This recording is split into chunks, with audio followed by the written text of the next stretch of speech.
distant light. Barefoot chaos always spins. Cheap buzz crawling under skin. Neighbors yelling, we don't care. We bring the storm, we take the air. No rules, no breaks, just push it far. Two shadows tearing up the bar. Sick and evil, a duo from hell. Roommates raising chaos, ringing the bell. Sick and evil, you know it too well. Crash every night with a story to sell. Barroom lights and shattered calm. Talking loud, already gone. One wrong look, one wrong tone. Now the whole place feels like home. Glasses shake, the tension cracks. We don't stop, no stepping back. Out the door, but not too clean. Fuel the fire with gasoline.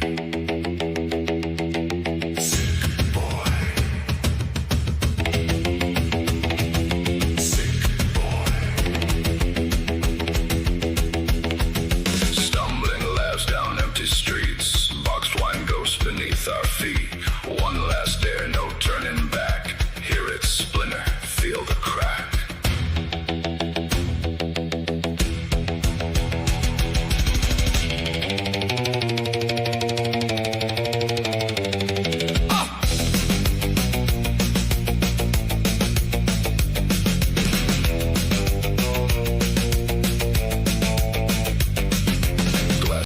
Laughing Man, what is up, my brother? What is up? I love it. You're always here. I love it. I love it, my brother. All right. Hope you have a good Sunday, my brother. Hope you had a good Sunday. Hope you're having a good Sunday. All right. So, I mean, I'm just chilling, right? Just chilling and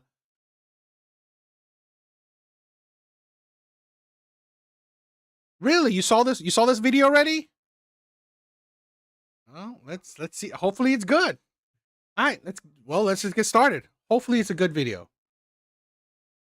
Hopefully it's a good video. I didn't see it, so today is the first time I'm checking it out. All right, might as well. Let's get started. Let's get started. What's your first prompt, Kyla? My first prompt is Trump supporters have abandoned all conservative values. Okay. Anyone who wants to have this conversation, come on down. Trump has abandoned all conservative values. I don't know how.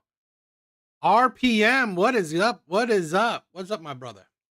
So, to be honest, I don't know what's her argument for Trump abandoning conservative values. I don't know. I particularly don't know what he's done to show that he's abandoned it. Okay. Now, what has he done particular things to support conservative values? I mean, probably not. Nothing that comes to mind, right? But to say that he's abandoned conservative values, I don't know. Right? I've seen him done nothing of the sorts. What a weird setup. So tight. Hi guys, I'm Kyla. Hi, I'm Dominique. Hi, I'm Kathleen. I'm Daniela Bloom. Alexis Miranda. Cool. So to prep for this, I basically went through a list and I said, how is Trump not conservative? And I just want to kind of count some of the ways that I think that he's not conservative. So he swears on the Bible as a political stunt, never attends church. Who's his pastor, by the way? What church? Swears on the Bible as a political stunt. Church does he actually attend? Does anybody know? Okay, he doesn't. Who's his pastor? This is it's like there's plenty of people who honestly who are conservative but not extremely religious, right? Let's be honest, right? The levels of people actually attending religious services isn't as high as it used to be. So I don't think that's necessarily abandoning conservative values. So I don't necessarily. Don't forget the survived freaking 4 attempts on his life. Yeah. On his third wife, I think, and has children with all previous ex-wives.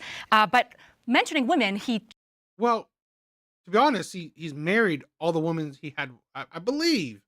I'm not like absolute, like a Trump absolutist. but he's married all the women he had children with, I believe. Cheated on his pregnant wife with a porn actress and then paid her hush money in a 2016 election, which resulted in felonies against him. But he doesn't stop there. He actually, speaking of mistresses, he has 8 known mistresses, and that's not including the teenagers on Epstein Island. Wow. Literally, there's no proof that he's been on Epstein Island. I believe, I mean, again, correct me if I'm wrong. I've seen no actual proof he's been on that island. So, wow. Right there is absolutely disgusting. Like, He has centralized power underneath the executive branch more than any president in modern history. centralized power. How's that? What does that do with conservative values? It's like, okay, do you not understand conservative values? What does that mean? He has increased the federal debt by $2 trillion while lining his own pockets with $1.5 billion.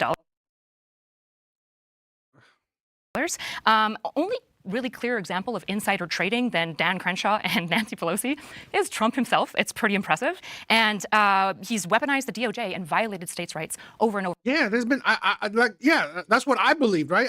I've yet to hear what proof that Trump has actually been on Epstein Island. So literally that her telling, in my opinion, an obvious lie kind of debunks a lot of other things she said. I didn't look at all the other things he said. So and over again. So I'm not actually sure what he's conserving at this point. I don't even know what Trump is conservative about. Any ideas? Well, Trump is the head of the MAGA party, America First. Conservative values are, first of all, the family is the most important institution in society. The Democratic Party, and particularly white liberal women, pumped free sex feminism, sexual liberation, mass immigration, illegal aliens. This is breaking up families. They've been pumping this since the 1960s. Sure, liberal's going to liberal, but the thing you actually have to defend here is that Trump's a conservative. The guy, wait, did you guys vote for Trump by a show of hands? Who here voted for Trump? All day. Are you guys all conservative? Definitely. Okay. I think a big conservative value is, less immigration, right? Less immigration. Focus on Americans. Focus on Americans first. Right there is a big conservative value, right? Pumping less immigrants into our nation and putting the focus on actual American citizens. Okay, so what is Trump conserving for you guys? I don't care what liberals are up to. How is he conservative? The question is, oh, sorry, go ahead. Oh, well, hey, listen, you said you feel like Trump supporters have strayed away from conservative values, right? By voting for Trump. But that is the prompt. So as a Trump supporter, I'm going to tell you how I align with conservative values, because you just gave me a laundry list of something that a flawed human has done. I don't see Trump. And let me just tell you, I'm a black woman. I got good people in my family. I got killers in my family. Half the people in my family on my mom's side, the men are locked up in prison. Would you point to that? That's a conservative man that I would vote for. No, but let me just say what I have to say. You just gave me a laundry list of something that a flawed human has done. I'm going to tell you, as a conservative, the values that I align with as a conservative. Number one, family structure, tradition, upholding traditions within society. That is very important so that we stay structured and that we have boundaries in society. We need that. I know what a community is like when it doesn't have a foundation, a core foundation of tradition. Family and structure, right? But these are the conservative values that I align with, that I feel like Trump and the administration and the things that they are enacting and activating, to me, those things protect certain things. Like, just the basic things, like a man and a woman. What does that have to do with everything? That literally is the basis, is the nucleus of the family. Can men and women so when not you get married but when you try to confuse people on what just the basic things of life are as a man and a woman, like, to me, you are literally undoing a basic foundation of marriage, of society. Trans people existing or cheating on your wife 8 times while she's pregnant with porn actresses. Girl, what do you think is worse? Like, for marriages? you're sitting here talking about somebody cheating. I mean, people cheat across the aisle. I'm not saying that I condone it. So family structure is important to me. I'm sorry, right? Trans is worse for society. I would have said it to you, right? Trans is worse for society. Guess what? Him cheating on his wife, bad, right? It's bad. But him cheating on his wife, potentially, at least it could maybe produce a next generation. Trans, who are they? What generation? How are they producing the next generation?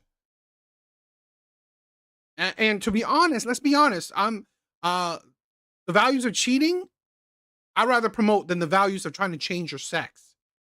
he doing that? Upholding traditions How is he within doing that? society. The fabric of society is important to me. Limited government is important to me. And doing uniting it? everything under the executive branch, to me, that goes back to being a republic. That is close. Yeah, That's the opposite of a republic. no, it's not, Yes, because literally with violating the 10th everything being Amendment all is over, opposite of a with republic. everything being all over the place, and you letting bureaucracy run wild. Literally, all these different sects and fashions, they have all this power and control, and we're in just a bunch of confusion. So I align with some of the things that he's doing in that respect. Let me see, core values of conservatism. I like financial conservatism, being financially conservative for the individual. I believe in individual responsibility. That's a lining his conservative. pockets while increasing American debt. That's a conservative value that I align with. You said that we're not aligned with conservative values, and I'm telling you what I align with. I don't believe in endless welfare social programs. I see what they do to communities. I see what they've done to the Black community, which is my community. So again, individual responsibility is a very conservative thing. I think that the Trump administration aligns with that value. So again, I hear the things that you value, and I believe you that you value these things. What I'm saying to you is, if you're a Trump supporter, especially right now to this day, do you still support Trump, or are you like not on his? I support him. I don't support everything Then I he don't does. know how you do so and hold your values. Hi there. So I'm a former Democrat, and the Democrat Party has gotten so haywire that I find myself way more. Here's the thing, right? I don't know if this woman's gonna say it, but you have to think. I've always said this, right? I've always believed that when it comes to the government, right, it's usually voting for the lesser of two evil. That's what I believe, right? I don't think Republicans are all that great. I don't think Democrats are all that great. So at the end of the day, it's voting for the lesser of two evils. So it wasn't like your president candidates wasn't like 30 different, 10 different, 5 different candidates. No, it was two, right? 2 different candidates that you had to choose from. So it's the insanity that, okay, you're saying that, oh, Trump this, Trump that. Well, who would a conservative rather vote for? Trump, right? Who says the things he says. And let's be honest, politicians, no matter what, say a lot of shit. But would you vote for Trump, who you know what type of person he is and says the things he says, or Kamala, right? When honestly, under conservatives, they didn't really like Biden's presidency. So, and she would only give us 4 more years of that shit. So, comfortable aligning with conservative values. And you brought up the Bible. Let's talk about Samson and King David, who were flawed individuals, but turned out to be incredible leaders. I'm not picking my president based on his human flaws. And by the way, did you know that he has fantastic relationships with each of his ex-wives? All the children get along. You just look at his children and grandchildren and how they absolutely adore him. You cannot say that about the Biden family, but I don't even want to split hairs. The bottom line is, what Trump has brought back to the American people is peace through strength. And when you have accountability, and you understand that diplomacy doesn't often work with bad actors, but deterrence does. I feel safer under law and order. I feel safer under accountability, and I am a Trump supporter all day. Do you feel safer knowing that the FBI had to release a statement that Iran was setting up drones to attack the California coast as a result of his war? Does that make you feel safer or less safe? So I think the FBI and the DOJ have a lot of corruptions under both administrations. So he just lied about that? No, I mean, again, you're not responding to what I've said. What do I need to respond to? Yeah, so peace through deterrence. Trump was handed a mess in 2024. Biden lifted sanctions in Iran. October 7th in Israel never would have happened. Actually, the war Trump in lifted Ukraine sanctions and Russia. from Iran. Hold on, Trump lifted the sanctions from Iran. No, he left the JCPOA. No, then yes, he did. what is the reason? Okay, let Dominic take this. This is her. It was actually the Biden administration in the summer of 2016. So with the hostage exchange, 6 million of sanctions were given back to Iran, and then 10 million from Iraq were lifted. So the JCPOA was pulled out of by Trump. Yeah, but that's totally different. That's the sanctions that we're talking about. No. That's the legacy of the Obama administration. There was an expiration date, and there was on a renewal. So those are 2 separate things. So Trump pulled out of the JCPOA, But that's not which was the lifting sanctions. No. Those were the sanctions that were holding them accountable and making sure that they didn't develop. No, that wasn't nuclear sanctions. weapons. It was a series of checks and balances for the regime. Which Why they did never they agree to complied those with. checks and balances? Because Obama released $1.7 billion to the regime. They never complied with the JCPOA. That's why Trump didn't pursue renewing it. There was a clause that ended. They didn't renegotiate for it. So Trump didn't end it. There was no renegotiation.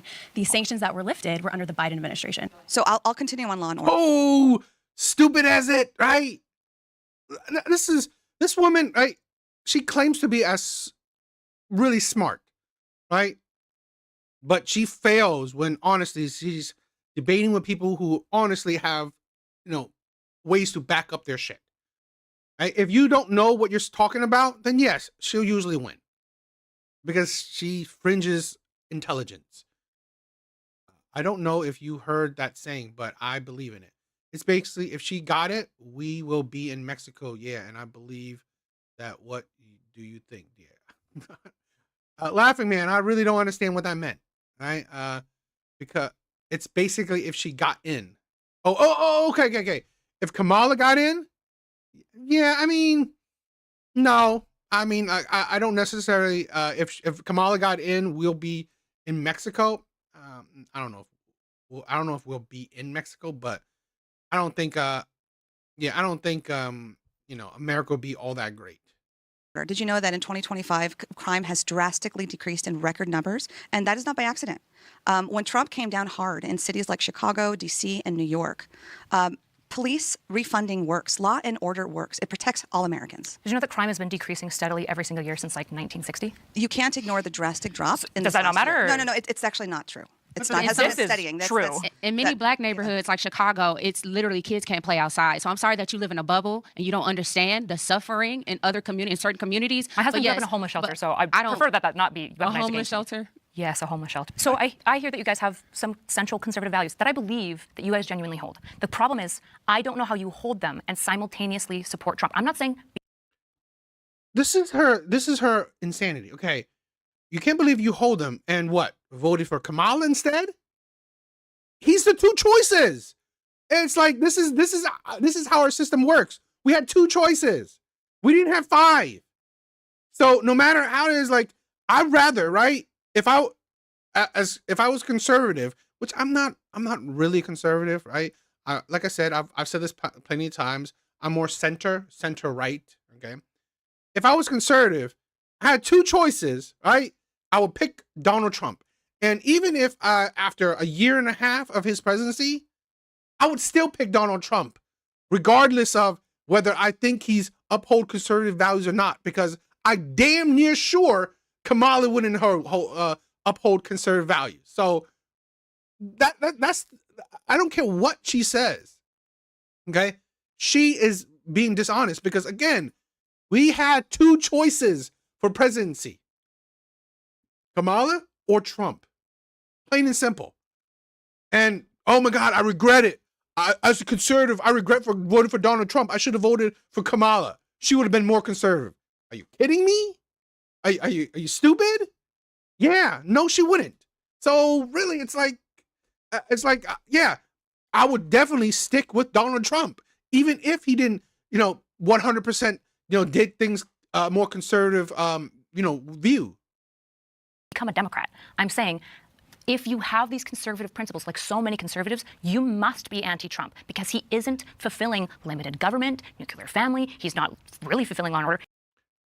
I mean, to be honest, he when he he stopped the Board of Education or federal, I believe.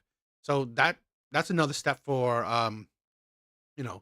limiting government. Him putting doing away with federal abortion rights and make it to a state, that's limiting. He's not fulfilling federalism.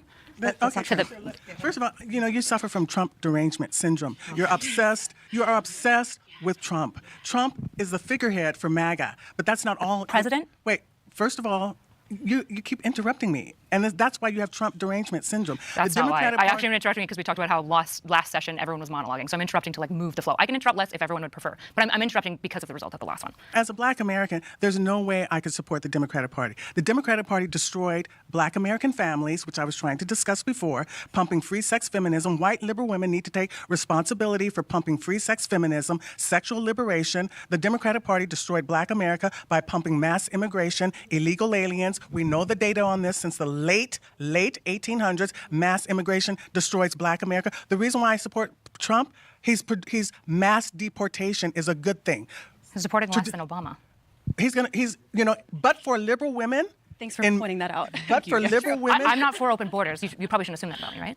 But for liberal white women in Minnesota, in Minneapolis, precluding ICE from deporting illegal aliens, getting in the way. Liberal white women have destroyed Black America since the 1960s, and we've had enough. Black America has had. I love that. I mean, it's like, it's not like necessarily she has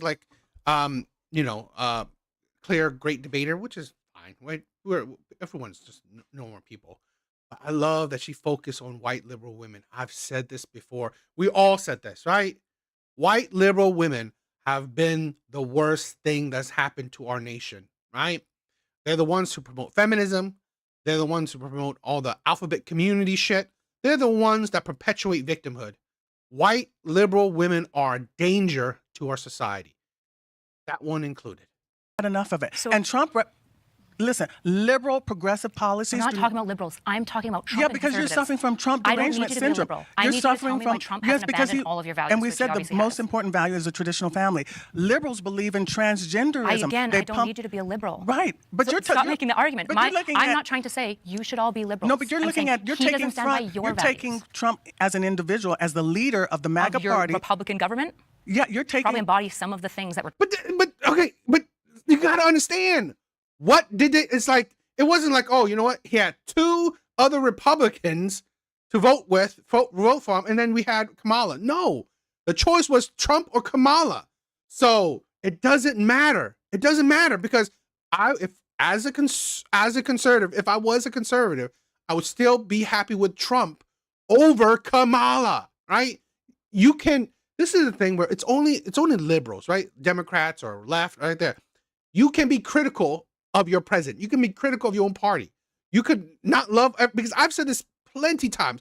I've been critical of Trump's foreign policies. I have not been a fan of it. I don't necessarily agree with it. I understand it, right? I understand why he's doing the things he's doing when it comes to his foreign policies. I understand. I'm not a fan of it because I want our president to focus more on inside the borders, right? But it doesn't mean that I would still pick Trump 100 times over Kamala. Again, it's like it's two things can be true at once. You can be critical of your party, of your president, and still support your president over someone else that, you know what, you definitely would not be wanted. Talking about at least So what do you- policy-wise, IVF, right? incentivizing And tax. abortion? He's getting IVF to be covered under health insurance. That's That's great. supporting I actually families. love his tax okay, credits, yeah. wonderful. The other thing is in the tax credits. Every time there's a new baby, it's $1,000 tax credit. How is that not supporting families? I think that How that is that a not small, as encouraging? I think that's a families? small level, but I would say one thing that's not helping families is completely destroying the economy through a tariff system that he's utilizing to line so his pockets he's been in and office for 1 increasing year. He's been in office for 1 year. increasing debt. You're right. And in a single year, did you know? Here's a crazy fact for you. But from JFK all the way to Trump's first president and Biden, Trump has lined his pockets. He has made more net worth growth in 1 year 5 times than the entire Really, cumulative because he wealth doesn't take a growth. salary. He doesn't need to do this for money. So first, obviously, because you were able to prep with stats and stuff, when you say a sweeping generalization, can you cite some of your statistics? Because I'm not aware with like the crime rate. Don't think that's reflected in the stats. However, Pew. okay, I could say Pew, and I could say the sun is like orange or Pew Research Center. Sorry, when I say Pew, I mean Pew. I know Research what Pew Center. Research, but I could cite okay. something random and say I found it at Pew. That doesn't make it true. We said cite your sources, so I thought you wanted. Yeah, my but sources. okay, who's the author? When was it? I don't know specifically. Okay. Does anyone So- ever memorize Pew Research Well, if Center? you're going to cite a statistic that's broadly It's not usually. If you say who has your source and I say Pew Research Center, you can't now further narrow. all conservative principles. But I don't believe that's to be true. So tariffs, for example, bringing economic industry back to the United States, conservative principle. Reestablishing deterrence, peace through strength, conservative principle. The family, the tax cuts, IVF is an example, conservative value, family values. Reinstating deterrence with the border and deportations. Those are all conservative values. So you can't Also, right here, right? I believe it's the courts, right, are not allowing Trump's tariffs to go through. I believe he has to. I think he made. Correct me if I'm wrong, right? I believe he made about 160 billion. I believe, right? I'm not quite sure, right? He made some money, right? He made some money through the tariffs, and the courts are against him, right? The courts are. This is the thing, right? Checks and balances. It's like Trump is not allowed to do everything he wants to do, so you can't necessarily blame him on everything. When honestly, he's not a dictator, right? This is the problem with or the problem with a lot of liberals. If he did everything, right? If he did everything that he wanted to do, yes, and it failed, 100% on him. But even though he has, you know, the Republicans has the House, the Senate, whatever, it doesn't mean that 100% Republicans agree with him. Doesn't mean that, you know, all the judges, right, Supreme Court would agree with him. So even if what he does, it doesn't mean that it will go through. So yes, you can say the tariffs might not be panning out well, but again, the plan he's had for the tariffs isn't panning out how he wanted to because our own government is stopping him. The Supreme Court struck down his tariffs initiative, and now he has to pay back what he earned through the tariffs. So really, it's like, no duh, it didn't do well because our own government is not allowing our president to do what, he meant it to do.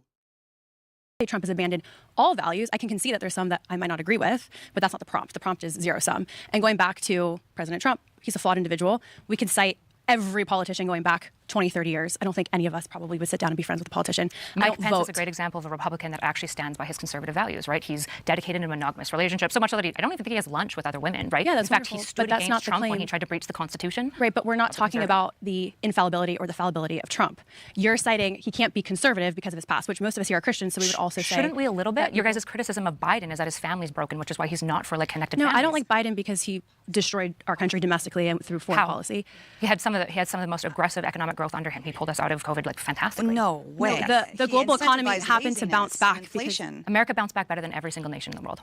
Going back to things that are important to me, there are things that the Trump administration is doing that do lend into traditional conservative values. So again, the premise being has abandoned all conservative values, I find to just be false from the jump.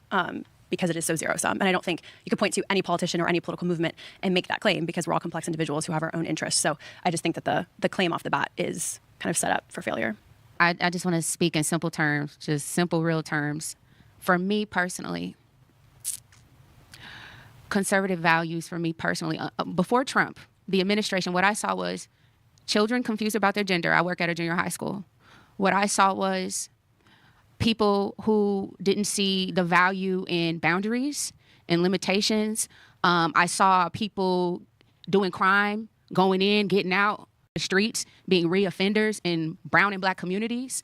I saw, it just felt like chaos. I see black people getting displaced in LA by undocumented people. And black people whisper about this. This has been happening for decades. And so this is what I saw.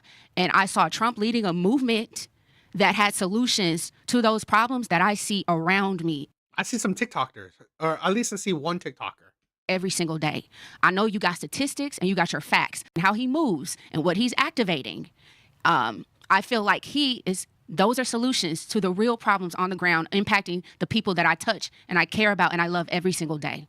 Because Biden, that administration wasn't doing it, period. When I say that you've abandoned all conservative values, what I mean is that you have historically, as a conservative movement, for example, isolationism. That's not like a conservative position at all. In fact, most neocons were very for aggressive global trade because it's good for America to do global trade. What we're talking about, limited government, consolidating power to the executive branch is the opposite of everything that's in the American Constitution. That's what the 10th Amendment is about. It's called federalism, state rights. Violating states' rights. For example, during the shutdown, Trump took away $11 billion in federal funding that was only going to blue states to squeeze utilizing the people, his people, because he's the president of America, not of Republicans. And he squeezed blue states to try to force the end of a government shutdown. He will actively weaponize Medicaid, Medicare. He is currently threatening to throw out TSA agents and just replace them with ICE at airports because he doesn't care about the common man. He doesn't care about fiscal responsibility, hence our debt going up by $2 trillion, by the way. And talking about fiscal responsibility, Zyrax, what is up, my sister? What is up? How you been? Has played insider trading. He bragged about the fact that two of his friends, when they did... Okay, trading is not, doing stocks is not like going against conservative values. I don't know what that mindset is. Some sort of insider trading in February. I think his exact quote was, this guy made $2.5 million and he made $900 million. And I need you to understand, those people are taking the money from American taxpayers and people involved in the stock market. The stock market is not taking money away from you. I don't know what the hell you're talking about. That's bad. That's fundamentally bad. And if your conservative believes in rule of law, you should be asking questions about the Epstein files. I'm chilling, right? Just, watching some videos. I mean, nothing too crazy. How are you and your family? Care about smaller government. Him consolidating power is the opposite of that, actually, right? You want fiscal... How's that? Actually, consolidating power is a smaller government, right? It's a bigger government is spreading the power to more people. I mean, consolidating power does not make it a bigger government. I mean, this is the mindset of liberals, right? That don't make sense. How does consolidating power make for a bigger government?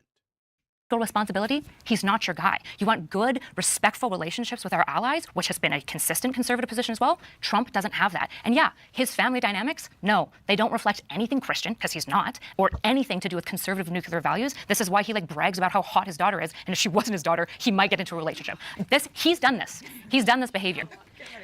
I think it's very telling when the reply to my criticisms, and credit to Trump, by the way, is just that I have TDS. How can I have TDS if I can acknowledge child tax credit? It's my turn. It's empty and thought terminating. And there are things that I can look back, especially at his first presidency, that I think liberals are very deranged about. Warp speed was fantastic. He did multiple tax credits. But there isn't a conservative policy. I don't see him conserving a single thing. He has made so many executive changes and whatnot. There isn't anything conserved. Not even his own family is conserved or conservative. He did a great job with his family.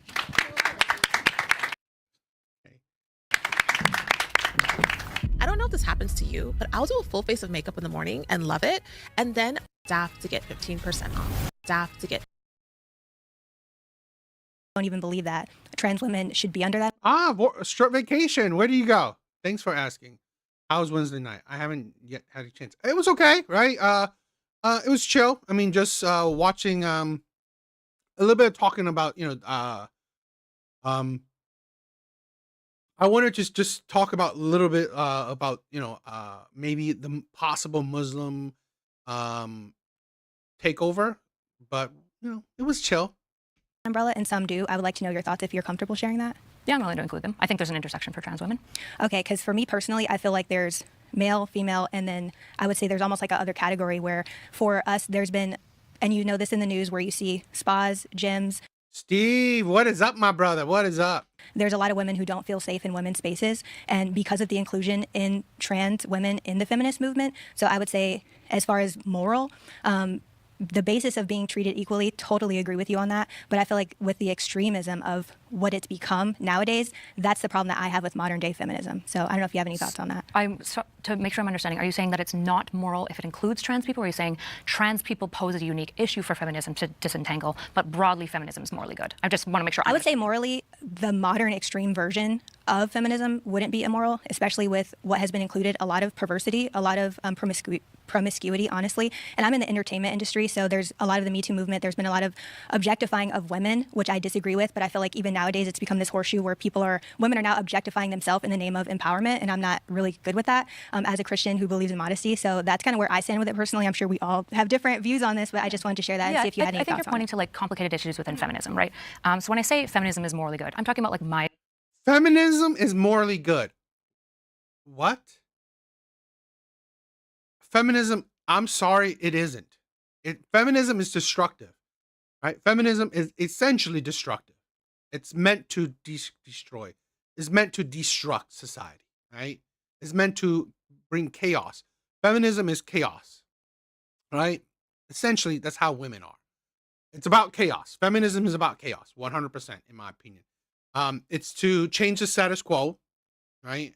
Feminism is the advocacy for women, right? Advocacy for women, but I think in some sense equality for women, but I believe more accurately power for women. So no, it's not moral at all.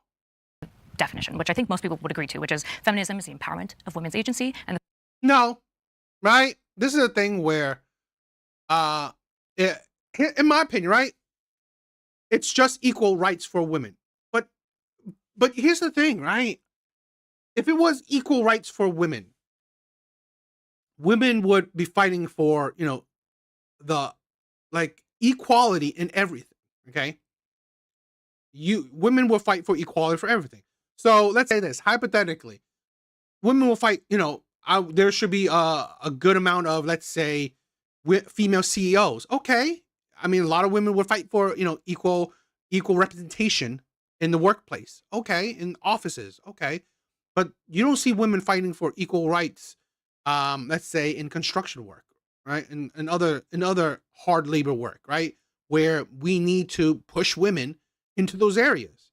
Because why must we push women into, let's say, office places, right? Into, I don't know, engineering, all these things where we have programs meant for women to be, you know, put into these certain spaces, but we don't have it in all other places. You know, court system, right? I mean, like, I don't see women fighting for more equality in the courts. I don't see women fighting for equality in the courts because women know that they have advantages in the court system. So that's why it's like I don't think it's equality. I think it's power or just better treatment. But in areas that they're already being treated well, they don't care, right? They're not bothering with that. So is it actually equality? I don't think so. That's why I say it's power, because women don't want to be equal in every area, right? Women don't want to be equal in everything. I just recently did a video, right? I recently did a video. I think it was a short of the US starting to they're going to implement a draft, right? For men's 18, right? When boys turn 18, you are going to be automatically entered into the draft, right? You're going to be not equality of outcomes, equality of opportunities. I mean, equality of opportunities. I guess, right? I guess. But is it true that it's equality of opportunities? Because here's the thing. Here's my thing because you gotta look at it today, right? Because I'm seeing the results of feminism today. Women have equal opportunities. Because women have equal opportunities to men. But yet they're still around, right? Women are still around. So feminism, in my opinion, right? It was more like a stage, right? Equal opportunity, and then later trying to be equal, trying to be in power, right? That's what I see, right? You start with equality, then you want to go for power. It's just steps, right? You can't go straight power at the beginning. Evil Eddie, what is up, my brother? Promotion of femininity, right? And so are there bad elements of feminism? Yeah, I don't love that suffragettes were racists. Not good, right? I don't love that third wave feminists were just like, we're gonna be men now. And so are there like complexities to the feminist movement that have to be like shaped out? Of course there are. Just like there are Christians who I think engage morally poorly and have bad moral thought about Christianity. That doesn't take away from the broader movement. I would need it like evidence that the broader movement isn't for a moral good, which is the promotion of women's agency. Okay, thank you for that. Yeah. I agree with you. Okay. I agree with you. I don't agree with the sectionality or whatever that you would call that. I'm more in agreement here. But I do think that. Let me say this, right? Maybe controversially, I don't think that women should have total autonomy. Okay. And to be honest, sometimes I don't think most people should have total autonomy. But I just think that some people, right, having 100, because you gotta look at this, right? I always like to say this, okay? So in today's age, right, we have women having total autonomy. Okay. How is society looking? We have lower marriage rates, higher divorce rates, lower birth rates. All things indicative of a failing society, of a society that's honestly going down a very dangerous path, in my opinion. Okay. So in all honesty, I can't agree, right? I can't agree that it's a great path thanks to feminism, right? I don't think that feminism is, a great net benefit for society. I don't think so. And I think it's funny because she, in her last thing, right, she brought up Trump adding $2 trillion to the debt and all this stuff. If you care so much about economy, right, you care so much about the economy. In all actuality, women entering the workforce has been a detriment to the economy. Okay, women entering the workforce has been a detriment to the economy because women have entered the workforce, essentially adding 2 times the amount of labor. Wages have stagnated. Right, there's no point in increasing wages when you have, let's say hypothetically, a woman that will work for that position for that pay or even a lower pay. So really, it's like when certain things were bad competition, where things can be stagnant, prices can decrease, as in also wages can decrease. Feminism in its higher women, how he acknowledged women, he allowed women to be disciples, included them in his ministry. He gave women something that in the ancient world had never. I'm a little concerned when I see the liberal movement, at least there's these questions in modern feminism, which was brought up here about the transgender issue, and then also just I'm watching what I consider it seems like the Democratic Party or liberalism is embracing like the Islamic oppression of women, in the sense that what I'm seeing is that there's a lot of oppression in Iran. We've seen women be killed that just showed a little bit of hair. This is where where I feel the issue being moral feminism. I see that when I look at Iran, that women should be free to express themselves. Iran should be more feminist. Right. So I think we're in agreement, minus some of the more extreme issues. But it depends on if then why do we need immigration if women in the workforce has caused stagnation? Because here's the thing, right? Women, right? So in my opinion, women have already done the damage. Women have already done the damage. So now, and again, I don't put 100% blame on women. I also put blame on like the elites, right? The elites, of course. I guess people get more taxation. Now you have more people in the workforce. So the elites have already used women, right, to add bodies into the workforce, but that's not enough, right? Our population is decreasing. Our population is stagnating. So guess what? Now we got to import immigrants. And sometimes we accept illegal immigrants. And that's the thing where it's a slippery slope. And again, this is why I kind of always see the evil of feminism, or the toxicity, or the bad outcomes thanks to feminism. Okay. We had women in the workforce for years, for decades, okay?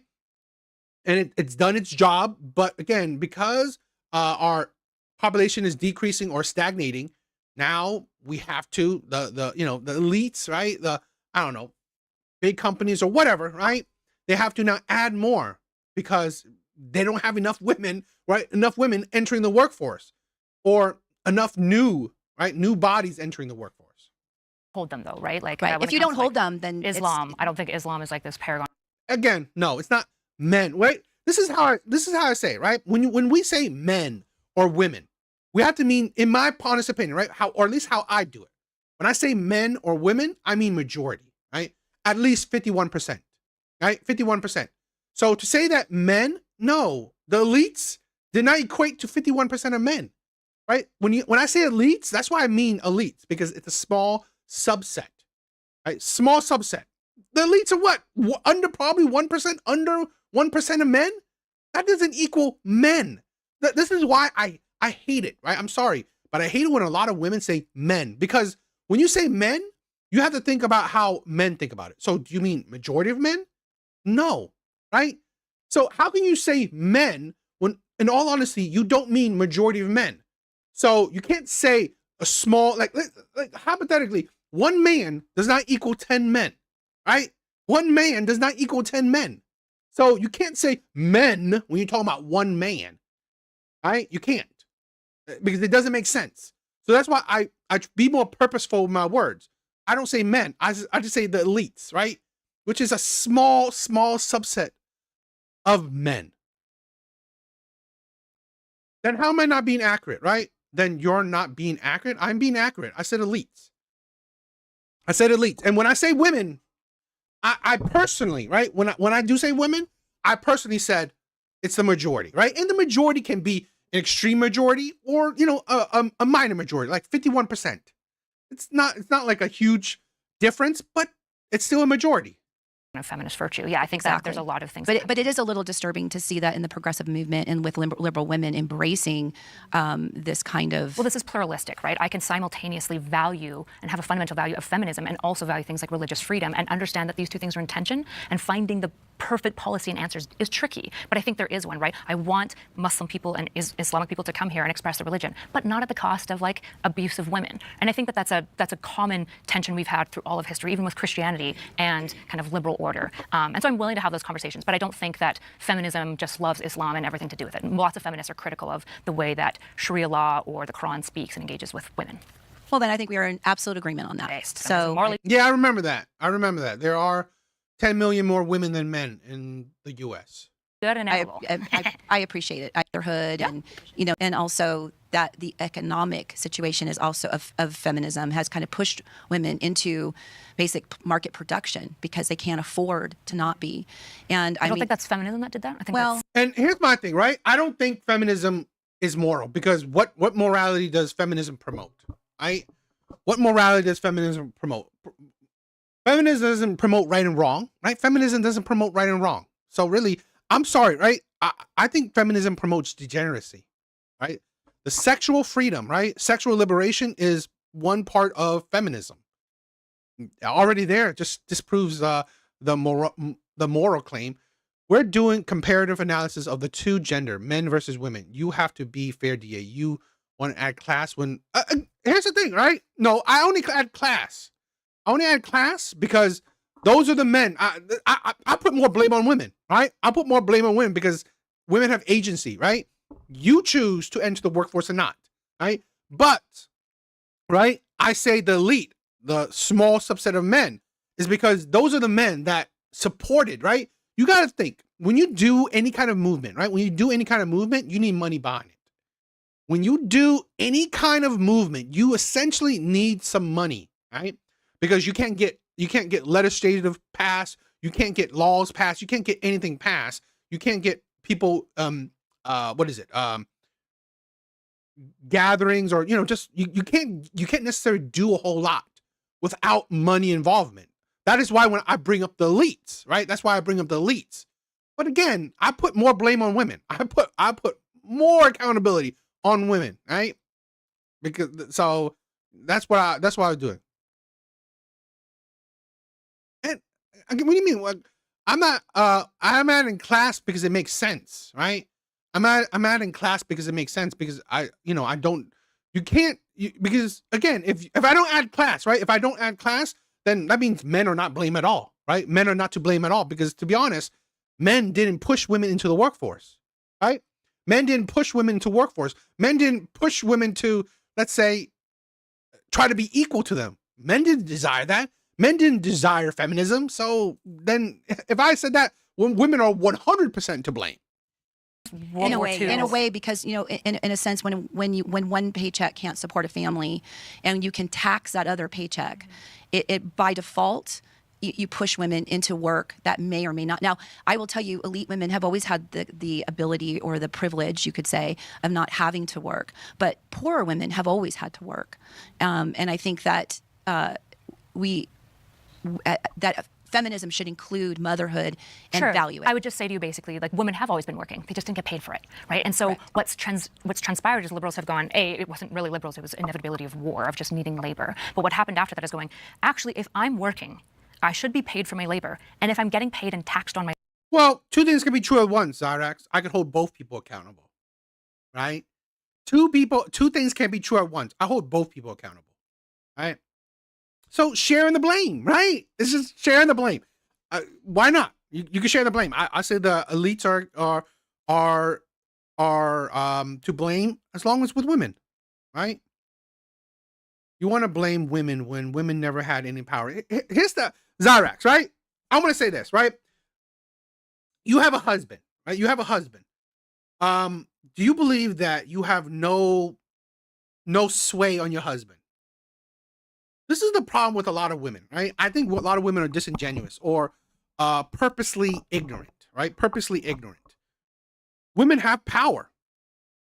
Women have power, and women's power is on men. I think this is the saddest thing with a lot of women, that they forgot what power women actually had. Women have power with men. Women's power is on men, right? That's their power. And that's honestly a strong power. But now women want the same power that men have, right? The strength that men have. That's ridiculous. You're not men. Women's power has always been over men. Literally, women have destroyed kingdoms, right? Destroyed kingdoms, destroyed, cities, destroyed whatever. Because of a man that's obsessed with a woman, right? Literally, women have destroyed companies, destroyed businesses, destroyed, livelihoods because of that man being obsessed, being head over heels with this woman. Women have power, and that's over men. This is why I think women have forgotten the power of the power of femininity, right? The power of women. Because behind every husband, a good husband or majority husband, they're listening to their wife. Their wife is the one who's in their ear, right? And that's the power women have. Particularly, let's say back in the days, right? Back in the olden days where women had no power, guess what? Whatever a man does, usually because a woman said, right? He does things because his wife said it. Women have a lot of power. It's just that now women want the same power men have. That's because the men are weak, not because of... Here's the thing, right? Again, two things can be true at once. Men, those were weak men. And two, women, it was because of women, right? It was because of women, right? Two things in life, two things can be true at once. Yes, you can have a weak man along with a manipulative woman, manipulative women. Labor, I deserve representation, right? And I think all of these things are an inevitability that occurred. I don't think feminism is to blame for World War II causing major labor shortages and gaps and women having to step into these roles. I don't think feminism has to do anything to do with world order and global GDP competitiveness that you need to have all working adults working. So for the moral standpoint, how is feminism moral to you based on the results of feminism in modern society? It promotes agency, and agency as a Christian is one of the most... I mean, I know that's a quote. Behind every great man is a greater woman. Okay. I mean, I would say this, right? I'll definitely agree that behind every great man, or a lot of great men, there's a woman, yapping in his ear, right? So, I mean, again, this is a thing where I'm more seeing it as, society that everyone has their unique roles, right? Everyone has their unique roles. I just think that it's women who forgot their unique role, right? I think women have forgotten what their unique role is. Okay, not men. The problem is women wants to change what their role is. Yeah, you agree. Important things to me as a moral precept. Like free will? Choice. Okay, so when the results of feminism are disproportionately against the results of childhood outcomes, raising the maltreatment of children by over 70%, especially in single mother households, which feminism actually promoted with no-fault divorce after the 70s. It actually, you could say it was mothers putting themselves before their children. And I think that that is actually putting the most vulnerable community and most vulnerable civilians in harm's way just for autonomy, which I think take their choice away? Which I think is false autonomy. Well, the alternative is taking their choice away entirely, right? I agree that when you... How? What choice? Yeah, more succinctly, I'd rather give people the opportunity to be good and noble. Because if you don't get to choose, you don't even get to choose nobility. Again, no. Right? This is the thing where you as an individual, yeah, you could do that. But as a government or as society, no, we shouldn't do that. Just blindly giving people the opportunity. Here's the thing, right? Part of human beings are being selfish. Selfishness. We all have the capability for evil, right? We all have that. So we all have the capability to be stupid. Sometimes you got to do things to, you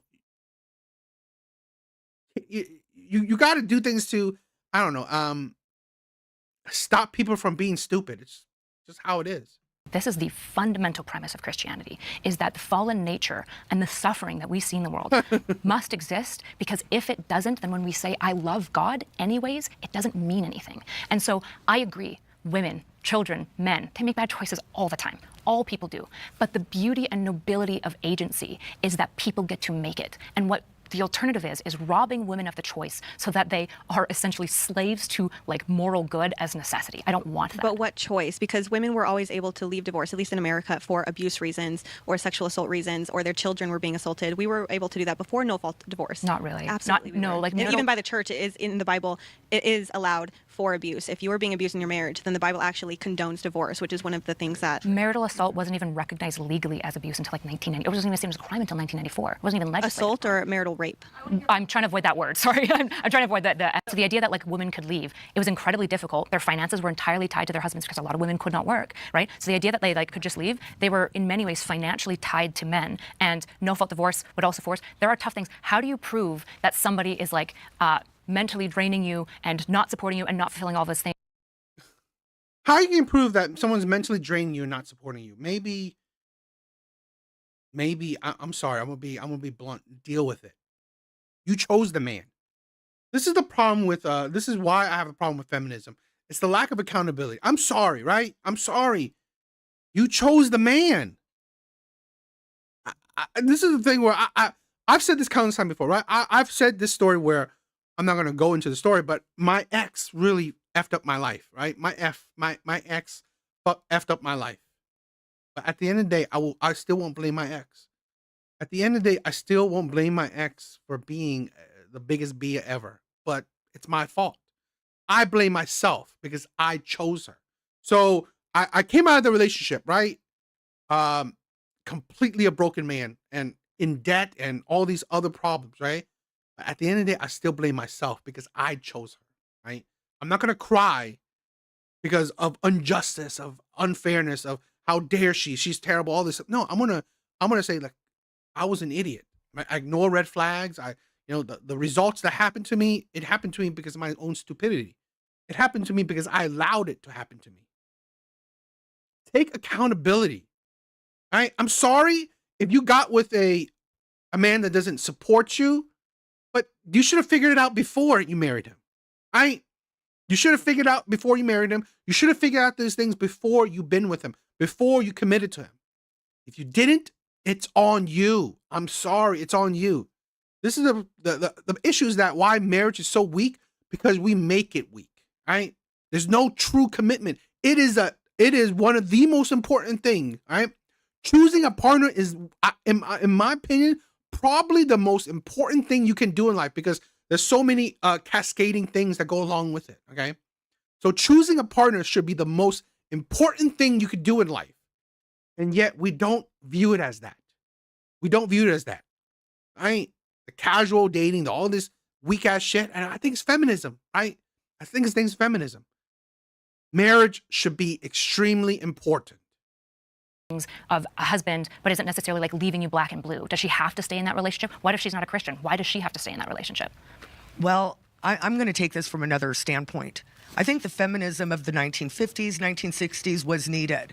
I think that it has morphed into this abusive, So it's lack of self-accountability that we women seem to have. I agree.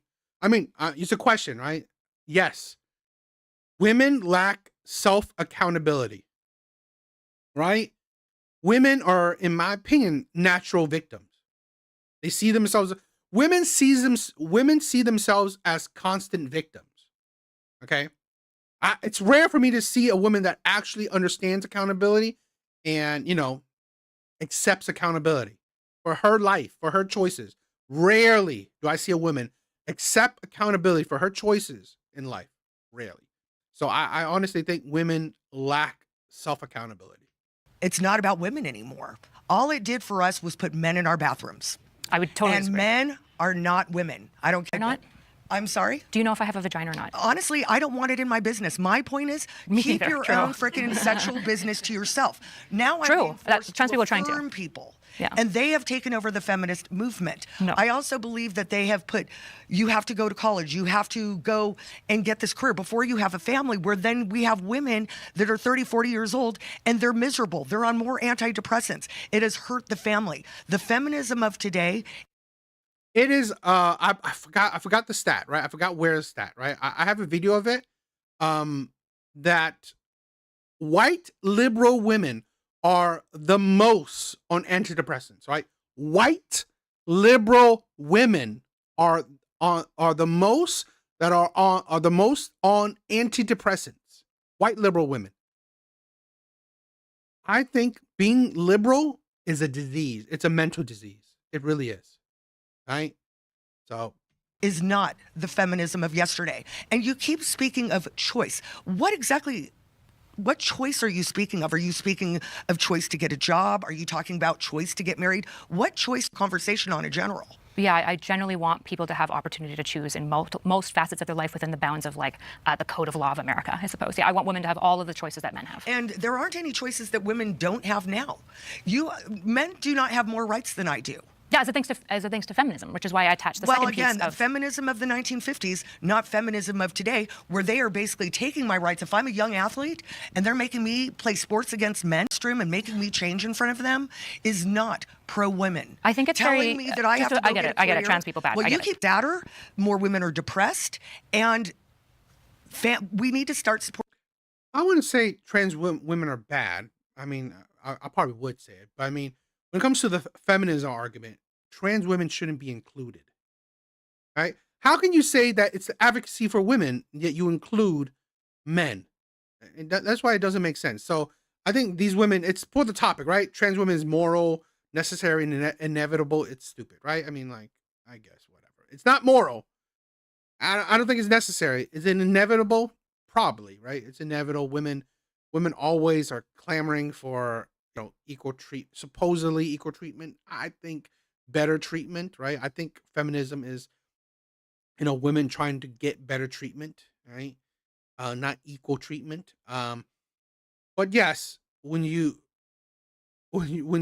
see women, right? When you see women advocating for the trans movement, advocating for the alphabet community, it's not feminism, in my opinion, right? You're not a feminist when you're advocating for the alphabet community.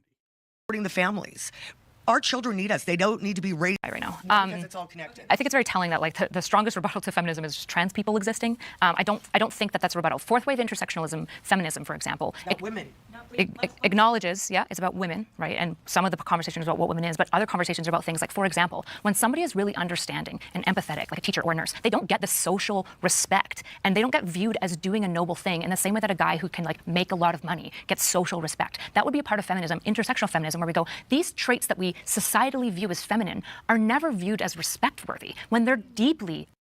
It's like this is feminism isn't the fight for equal respect, right?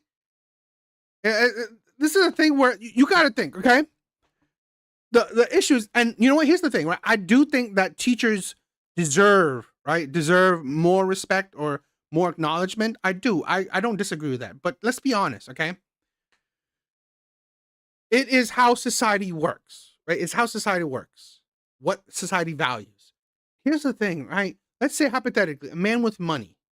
It's not men valuing that man because he has money. It's not man respecting this man more because he has money. We live in a capitalistic, nation. Two, it's women. It's women. Women value men with money. Men may idolize because they want to be that man, but they don't respect that man more, in my opinion. In my opinion, they don't respect that man more. They just want to be him, idolizing him. But they don't necessarily respect him more. To be honest, we don't respect teachers, or we don't idolize or, put teachers on a pedestal because no one really wants to be them. Right? They're low pay. They're not desirable jobs. Right? So why would you respect someone that no one really wants to be in? Right? And again, it's not even just low pay. It's just that it's a hard job. It's really a hard job. Being a teacher is not an easy job. It's not a desirable job. So that's the thing where it's not a desirable job for little pay, right? It's a undesirable job that gets very little pay. So yeah, I can understand why it's not respected. It's not desirable. So it's not like, to be honest, I don't think that has something to do with feminism or, hating women. Okay. Even though, yes, women make up predominantly the teachers. But again, it's just that it's not desirable. No one respects it because no one cares about it. No one thinks about it. No one wants to be it. So it's not because, people hate teachers. You don't hate teachers.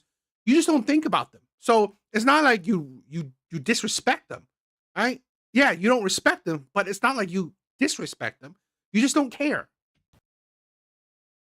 deeply beautiful and respect-worthy. That's an element of fourth wave feminism that is being massively pushed by a lot of Black writers. They're talking about how a mother, everyone loves their mom, but the respect for motherhood, nobody understands the level of absolute, utter self-sacrifice and dying to self that motherhood has to look like, but also the fact that our society has told mothers that they must do this, that if you're a mother only, right? And so many... Who says you're a mother only? What society is saying that you're a mother only? And let's say on the same token, who's saying that, like, they're respecting men? It's like, you can't... See, it's like when the playing field is even, right? Who's saying that? Okay, she's saying that. Okay, we don't respect mothers. Okay, how is society show that we respect fathers? Right? I mean, we all know that Father Day is forgettable. Mother Day isn't. Women, my mom is struggling with this right now. Her kids have left the home. Her entire identity, she's been told, was her kids. And the reality is she's like, I don't know who I am outside of my children. It's the most sad thing ever. These are parts of choice, right? So when I say choice, I agree that legally women by and large have the same legal choices. I think abortion is probably the last final front that we need to wrestle through. However, when it comes to social stigma and pressure, women are often still given scripts of who we ought to be. And when we step outside of those bounds, society goes, I'm not sure about that. You're kind of being a bad woman. I think that you're willing to address the elephant in the room where it is so true with traditional women like myself. Like, I'm a stay-at-home mom. I homeschool my kids. And I remember when me and my group of friends were all like having kids, they're just kind of like, so what now? Like, what are you doing? When is your kid going in daycare? And just like, what is your job? And I was like, but this is what I want. Like, this is what I want. And it shouldn't be seen as oppression. But speaking of choice, I feel like you mentioned kind of like in the 80s, 90s, where it's like the empowerment of the woman going into the workforce. I feel like it was almost like propagandized. Like, you have choice. You saw the commercials with the women with the biggest shoulder pads in the world and the power suits, and it was like, this is fierce womanhood. This is what you should aspire to. Fierce shoulder pads. Do want to bake bread. Like, what's so bad about that? And so I think that in a way there has been these different iterations and evolutions of feminism that have, to me as a conservative, as a modest Christian who believes in traditional values, I'm just like, what's happening with this, and when does it end? It feels like it doesn't end, and it just keeps evolving. And that's, I think, for people who are conservative, that's the scary thing for us, is like, how far are you willing to keep going when it keeps changing into something This else? is actually a really, really good point. Feminism is a philosophy. Philosophy doesn't end. Neither does feminism, because technology is always updating and changing. The way women interface with the world around them, what feminine means at any given culture, is always changing. That's why it doesn't go away. In the same way that men and masculinity and their understands of their place in life as a man will always be updating and changing. And I think that that's a beautiful thing. Okay. You're either optimize, it's all commerce, island, or fresh experience over the next month and sharing how it goes. Since yeah, I mean, I think it's pretty simple. I think my argument would come down to, if we thought about what would I do, what would anyone reasonably do as a president if they wanted to support regime change? Because when I say free run, I mean regime change, obviously, right? The Ayatollah was the most evil ever. Nobody likes the Ayatollah, and nobody's sad that he's dead. My hope... There are plenty of people on the left are sad that he's dead. So really, that's disingenuous. TBD, what is up, my brother? If she bump drops, she stands no chance. Yes. When Trump was moving on Iran, is that he would help free the people. And there are ways to do that. He would employ things like the Green Berets, which their entire modus operandi is helping locals throw off tyranny. But instead, he has been apparently rushing to bomb them because of Israel. They didn't establish any communication, right? And so what we see instead is somebody ushering in what might inevitably become a sectarian war, which seems to me as somebody who's more interested in destabilizing the region than actually helping the Iranian people.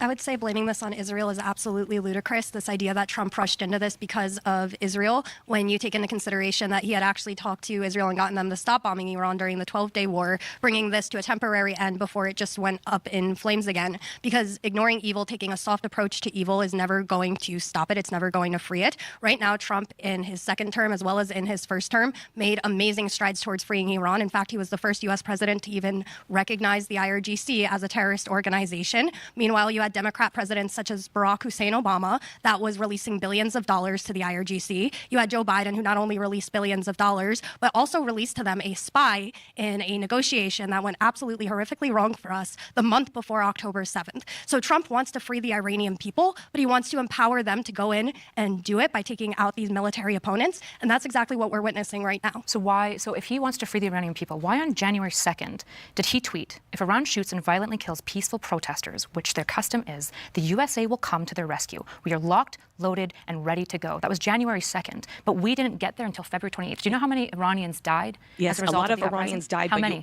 Well, now it's about 80,000 that have died total. Just from that tweet. How many died? I don't know the number. 30,000. Okay, so I'm from Iran originally, okay? And yes, we wanted it quick, but when you're doing military strategic. Yes, thank you. For some reason, I'm having a brain fart. It's funny that, so she's essentially saying it's not quick enough, right? It wasn't quick enough. Yet she like in her first statement or her first talking point, right? She said Trump had too much power. Right? Trump had too much power. It's consolidated power. That shows you that he doesn't. Right? Again, these are the people that think Trump is a dictator, yet his moves show otherwise. If he was a dictator, when he says things will be done, it's getting done. Right? That's a dictator. Okay? But as a president, there's checks and balances. There's red tapes. There's bureaucracy. When you are strategic and doing things, you have to. It's all timing, okay? And it's Why all make that tweet at that time? Why not wait until you're because actually ready to he's go? letting them know. So the thing about Trump let them is know he February lets 26th? he gives them an olive branch to do the right thing, which is what he always does. Here's an olive branch. I'm going to do this if you guys don't stop your nonsense. He gave him some time because otherwise, then the liberals are going to scream and have their rallies, which they always do, but they're paid. We all know that. Please stop talk block. I'm staying on the prompt, but all this makes sense. Okay, all of this is connected. We've got the heiress of Walmart funding these No Kings rallies. We've got the ones at the federal building. Have you been there? For us, I was born there. My family lives there. You don't speak for that are angry. No, very close. there's not many Iranians. There No, is. That's a lie. We are sick. Us Iranian people. My half-sister lives there. My family lives there. We're sick of white liberals telling us about Iran and its people. We love Benjamin Netanyahu, and we love President Trump for what they did. They want to name cities after these people in Iran. So please don't speak for us. And what he did was strategic because with military operations, they have to have a structure and a plan. You don't go and do something and not know what you're doing. You have to have a plan. You have to have intelligence to know where to hit, so they don't hit places that have a lot of civilians. Yeah, can't go back. So when he took down those nuclear facilities, okay, there's a lot there. I don't think my race has anything to do with this conversation, respectfully. Yes, it does. About specifically Iran. Since October 7th, I went to Israel. Actually, I think technically her race does because white liberal women are honestly just wacky. Talked to officials in these lands. So the idea that I'm just like in some bubble and I have no idea what I'm talking about, and you assuming that because of my skin is you believed Israel. Simultaneously, there are two things that can be true. The Iranian people are delighted to see the evils of the Ayatollah punished and him killed and his leaders killed and them decimated. That's true, and I stand with Iran on that. I have no problem with the strikes that killed the Ayatollah. I think they are only good because he needed to die, and the people had been trying for years to free themselves, but you can't when they have guns and weapons and chemical gases against sticks and stones. So my empathy towards Iran being so excited at the hope of change is completely valid. My frustration is only with Trump. And the issue is that if you want regime change, we have the techniques for that. We already have this. Do you know what the motto of the Green Berets is? Does anybody know? It's de oppressor liber, to free the oppressed. The entire purpose of the Green Berets, the core mission is called unconventional warfare. They go into local populations, empower them to fight tyranny. One of the issues facing Iran right now, because of the way that he managed the strikes, is that there's no way to collectivize the people. There's no internet, there's no person, and they still have no weapons. If this was something Trump wanted, the American military could have achieved this. But instead, he sent out an errant tweet 2 months before an invasion, which led the people thinking that help was coming soon. It came 2 months later. If he wanted to be tactical and smart, if he wanted to free the Iranians, you'd make that tweet 2 days before you kill the Ayatollah, so that as their uprisings are coming up, you can send in Green Berets to support them, and you can mobilize the population to take back their country. I think it's ridiculous. You're telling the president how he should run his military. I think it's really, and it's like, it's very like backseat driving. Okay, hindsight is 2020. So after you've seen everything done, it's just really ridiculous. It's really ridiculous that you're telling, it's like you're telling Steve Jobs, oh, you know what, you should have done this, you should have done that. It's like you're telling a CEO of a company, no, you should have done that. It's like, who are you? Who are you to tell anything? How about you, right, run for president? How about you do it? You can't tell, oh, he should have done this, he should have done that after the fact. I mean, it's like, so are you more knowledgeable than, let's say, his whole war room, right? All the generals, all the lieutenants, all the military officials. You're better at it than they are. So here's the thing about the timeline that you're speaking about, right? One thing you haven't mentioned is the fact that Trump met with the leaders of Iran 2 days before the strikes, okay? Trying yet again to reach another peace treaty with them, and they just are not negotiable. Well, Kushner met with them. Okay. Agreed. Yes, but the Trump administration, right? Did the negotiations end, or did they strike before the ending window of the negotiations? Do you know? I'm not 100% sure. So but they gave what I 2 would weeks for say, negotiation, and they struck in the middle of it. well, from my understanding, they were meeting up until the Thursday before that strike, okay? The other thing to acknowledge is that what you're saying is they should have sent people into the ground, the Green Berets, to go into the ground and help the people. We're talking about a tyrannical regime. If you think that these people, our side, would get into the place where they can actually reach the people without extreme opposition, you're making things up. No, this is what I'm not making. Getting rid of their ability to fight back, right? Stunting them first is a good thing for the Iranian people. It gives them, even if they don't have someone right now to jump in and take over. Look at what happened in Venezuela, right? We took out Maduro and then very reestablished quickly, the regime. Yes, true. Exactly. So that's bad, actually. I agree, but I agree. My point is we can't assume that taking away one leader and doing it calmly and peacefully will give the everyday people the chance to immediately rise up. When we hit them hard and we hit them to a total desecrated place, at the very least, they're too stunned to retaliate against their military. So you're saying there's no way they can go into Iran? I'm saying that, hold on, I'm saying that Iran is a very specific case. I think we need to put some respect on how to Afghanistan, Iraq, most other countries. We have Green Berets. We have Green Berets. We have Green Berets everywhere that we're trying to do this type of work in. Why? I don't really care for the Iran thing. I appreciate that. Kyla. Meet you guys. So what I mean by this more specifically, because I wanted to have a really succinct prompt, but obviously this is a complicated topic. I don't actually think God is any political branch. Obviously. I think liberalism is in the direction of what God wants. I think it's more in his direction, which is why I say Christianity is liberal. But obviously God is well beyond liberalism. He's well beyond any political system. Okay. Define liberalism real quick. Yeah, so by liberalism, I mean protection of equality of rights and liberties of people, strong institutions that separate balances of power, and a strong social safety network. Yeah. So when you look into the actual definition of liberalism, the number one value is individuality. And then on top of it, we have intersectionality. And what is really confusing about the concept of Christianity being liberal, or just the overall idea that God himself is more aligned with liberal values, is the entire Bible, the whole gospel is repent and surrender yourself to the leadership of Christ. So there is no individualism in Christianity. We are now his. We are now slaves to righteousness, right? Liberalism tells people, do whatever you want and we'll support it. We need all of this diversity of thought, and that's a good thing. Instead, Christianity says you need to be of one mind. There shouldn't be this bickering in between you, and you are no longer your own self. Now you are to, what does it say? No, but you have to carry your cross, deny yourself. Liberalism says celebrate yourself. So how do you respond to that? I think they're just at complete odds. I would say, so it feels like you're baking in maybe progressive cultural stuff. With I literally Googled what are the liberal values. No liberal would say intersectional. So as a liberal, we wouldn't say intersectionality is liberalism. Intersectionality is intersectionality. It's more associated with progressive movements, right? Liberals can like it, but it's not the same thing. So when I'm talking about liberalism, I'm talking about rights and freedoms, like equal before law, all these types of things, and liberties, like you should have access to the things that you would like to access. I'm talking about strong institutions because they protect civilians, they protect people, they keep things equal and fair, ideally, and a welfare net to take care of our vulnerable and our most need, right? You said that the Bible is about surrender.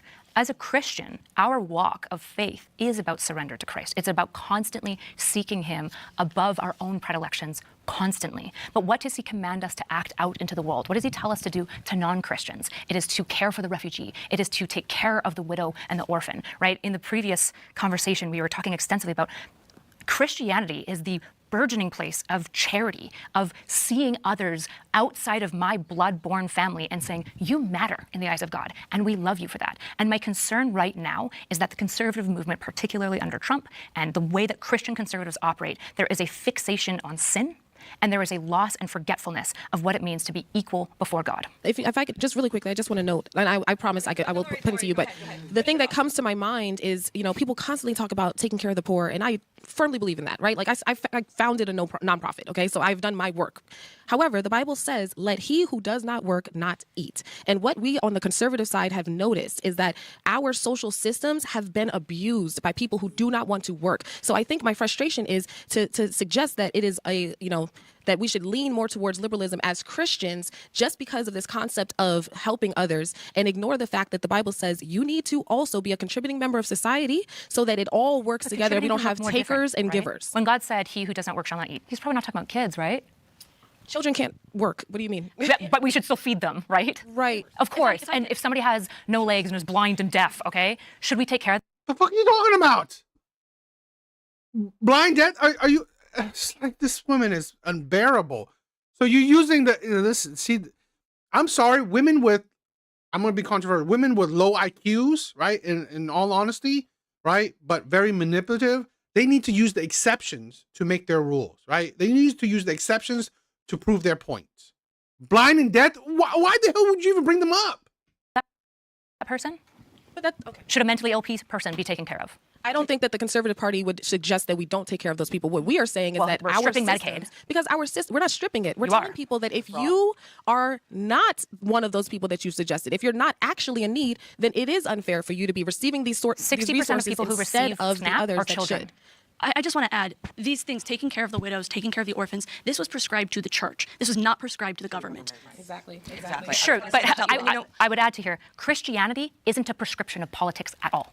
Jesus wasn't political. The Jews killed him. No, he was not. He said to contend for people in the public square. He totally said that. And that free speech is not, so participating in free speech is not the same thing as being a messianic king who restores Judea and Samaria, which is what the Jews wanted him to do. And he rejected doing that. He consistently, every time actual political office is offered to him, he rejects it. That wasn't his to the point calling, that babe. That it's wasn't none his of our calling. callings. You're right. It's none of our callings. And that's why he called the church to be the facilitators of these things. I agree. A state The church needs can't? to pick this up and do it, but it's not the government's obligation. What if I it think wants people to? should. Is that okay? The government wants to. Everybody disagrees. Well, we've voted. That's why we see so much fraud in the debt that she government keeps works by talking about. consensus. We've voted in welfare institutions. Do you have a problem with that? I want her to respond because I don't want to I get off. I just want you to talk about loving children. I mean, loving people. We do love Christians do, and churches do love people, and they love moms. That's why they fight for the unborn. I don't believe that a liberal. They have abortions. They are not pro-life. They have abortions all the time. Yeah, they And don't that's think something that is something that a Christian does not do. So I don't. When you say a Christian should not. Yes, You're have right, an but abortion. Christians will kick out their trans and queer kids, whereas liberal, non-Christian parents embrace them and love their Because children. now you're anyways. easing into what is love, right? We know on this side we're talking about Rejecting your child is love. No, corrective love is love. Rejecting it is your not child the same as is love. affirming. Affirming is not love. Affirming. Well, you have to believe in a trans kid. I believe God created us man and woman. And when I your do kid think tells you you're just gonna like be a pop star, anorexia should you crush that nervosa, dream or just no? like anorexia nervosa, it's a mental illness. Gender dysphoria has always been a mental illness.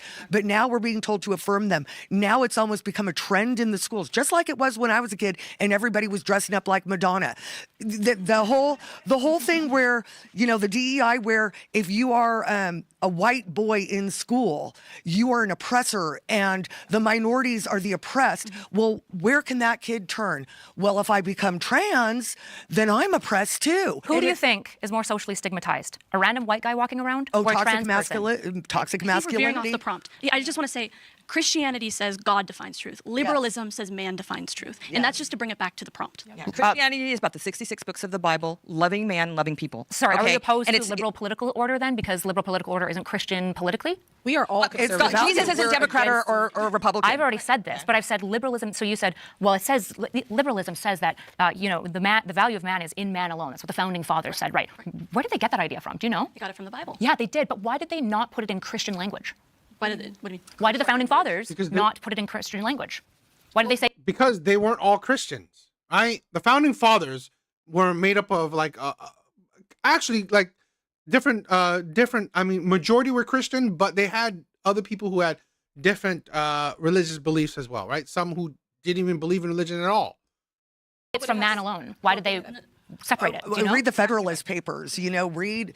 I have. I'm The born on whole- Christianity. The liberalism, again, as she was saying, is the I am this, I am great. God said, humble yourself before the Lord that I may lift you up. God doesn't care if you're liberal or conservative. God cares about your heart. God cares about your having morals. a personal relationship with you. We will always fall short of the glory of God. I can tell you in my own life personally, 6 months ago, my husband Edward has shown me miracles. He is close to the brokenhearted and those that are contrite in spirit. And I've literally heard his voice. The Soon Shion Clinic, NK cell therapy. I'm now advocating for, don't say I can't go the other way with the Maha movement. They have blocked therapies for cancer patients because of big pharma. So one day, I walked today, my husband got approval. That was the Lord. God, he needs to cut the red tape with cancer. I just want to come back to the prompt. I think the frustration that we're going to have over here with the entire concept that Christianity is liberal is that it is exactly opposing ideals. Okay, because what you're doing is you're using. But again, it's not that conservative values don't also agree with equality. What we're saying, or what doesn't make sense to me, or what is just completely at odds, is this idea that liberalism, which at its core is a personal push, right? I am important. My ideas are important. What I want from myself is important. And also just this. And I find it funny that usually, I mean, like, I mean, you could do. I haven't looked at a stat or anything, but I'm pretty sure. Let's say compared to liberals, the amount of liberals to the amount of conservatives, who is more Christian? I'm pretty sure conservatives. There's more, Christians that are there are more conservative people that are Christians compared to liberals that are Christian. So, concept, honestly, of just communalism amongst people. And when you look at even the early church, or when you look at the writings of Paul, there's structure, there's hierarchy. Yeah, I think big pharma is a big evil in the world, right? And I believe I'm hoping, and I love it that Trump is trying to pass, the bill to try to go after big pharma, right? Where you can't overcharge people anymore. That is written into what the Lord tells us to do. And then there's also, again, as much as we are told to care for each other, there's also boundaries on that. We're told to love thy neighbor, but you're also told, be ye set apart. So who's supposed to be your neighbor in the first place, right? We're not supposed to just let everyone into the territory that God has given us. If we keep opening up our borders and doing all of these things that liberals are pushing for, we are giving up territory. And God tells us to take care of what he has given to us. I just don't think that along with abortion, all of these, concepts that the liberals push, I just don't see how you can equate that with Christianity at all. Yeah. Because again, well, since it seems like you guys are unable to actually understand what I'm saying, I'm not saying that God is a Democrat. You guys are hearing that, right? So when you keep getting mad about things Democrats have done, I don't really care. I'm not interested. I'm not having that conversation. I'm talking about liberalism. You're right. Conservatives do believe in equality because almost all conservatives believe in liberalism. When I'm talking about liberalism, I am talking about a philosophical movement around strong institutions, equal rights and liberties, and welfare of caring for a vulnerable and protected. You're right. Conservatives can have these values too. This isn't a left or right issue. Why are you cutting out the other portions, which is all about self and all about progressive movements? Because I can engage with individualism. But individualism is the slippery slope that presents. Individualism is a deeply Christian thing. You have a personal, individual relationship. You carry your cross. Yes, there's also communal pieces to the faith. This is why I love my faith, because God is this beautiful, philosophical, understand everyone be individual and hate their neighbors and not talk to anyone. That's not what it is. All it is principles built on the idea that imagine you don't know who you're going to be in your society. What rules do you wish emerged? Equal under the law. Free speech, right? From Christian America First people is hating immigrants. I see them rejecting, and you do. Yeah. So I reported from the Darien Gap where, you guys talk about climate change. There's dead bodies and tons of trash down in the Darien Gap. 350,000 migrant children went missing into our country. You guys oppose ICE. You keep saying liberalism. Liberalism has fallen off the leftist cliff. It's almost as if liberalism has become your God, over God. It seems like you don't understand what liberalism is. Well, that's because you have your own definition. I've defined it very clearly based on what most political philosophers would agree liberalism is. But you can't you haven't defined it within the context of what it is today, right? Like I said, right? I can look at the stats, right? But I'm quite sure most liberals, right? Most people who consider themselves liberal also wouldn't consider themselves Christians. It's a movement of political over again. But you're one individual, but you are sitting here on a platform debating 20 women, debating a philosophy that more than just you have. So you're going to debate the ghost of liberals the way that all political philosophers would probably agree is a good definition. People that call themselves liberals. Most liberals would probably agree with me on this definition. Out there doxing ICE, who actually go in and find the missing trafficked kids and the 18,000 known and suspected terrorists. They also execute civilians at USAID. We cut all of USAID, and as of today, there are 750,000 children in Africa that are known to be dead as a result of us ending malaria treatments, ending AIDS treatments, Hep C treatments. This is just a reality. And Christians that are part of the America First, I suspect many of you do. So my concern is that the Christian fundamentalist Republican movement has been captured by a God that they call politics, and they have forgotten the So do you and I. Why are we obsessing? 100%. Why are we obsessing over gay people when obesity is a rampant problem in our church, when bigotry, kicking your children out, right? The fact that so many friends... Yeah, but aren't you are part of the movement that pushes body positivity. That I know, their parents won't even talk to them anymore, and they want to. They want to. Caring about African children, not Christian. Zinger. Good. Immigrants right here.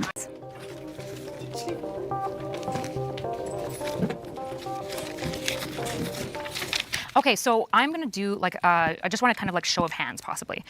Who here thinks that dinos walked on this earth? Okay, this is the problem, right? A lot of these women can't argue with this woman at least as accurately as they could, right? So I want to check out Andrew. I love Andrew, right? I love Andrew Wilson, right? Him debating her. I'm gonna check it out, right? I wanted to check it out. So let's hopefully.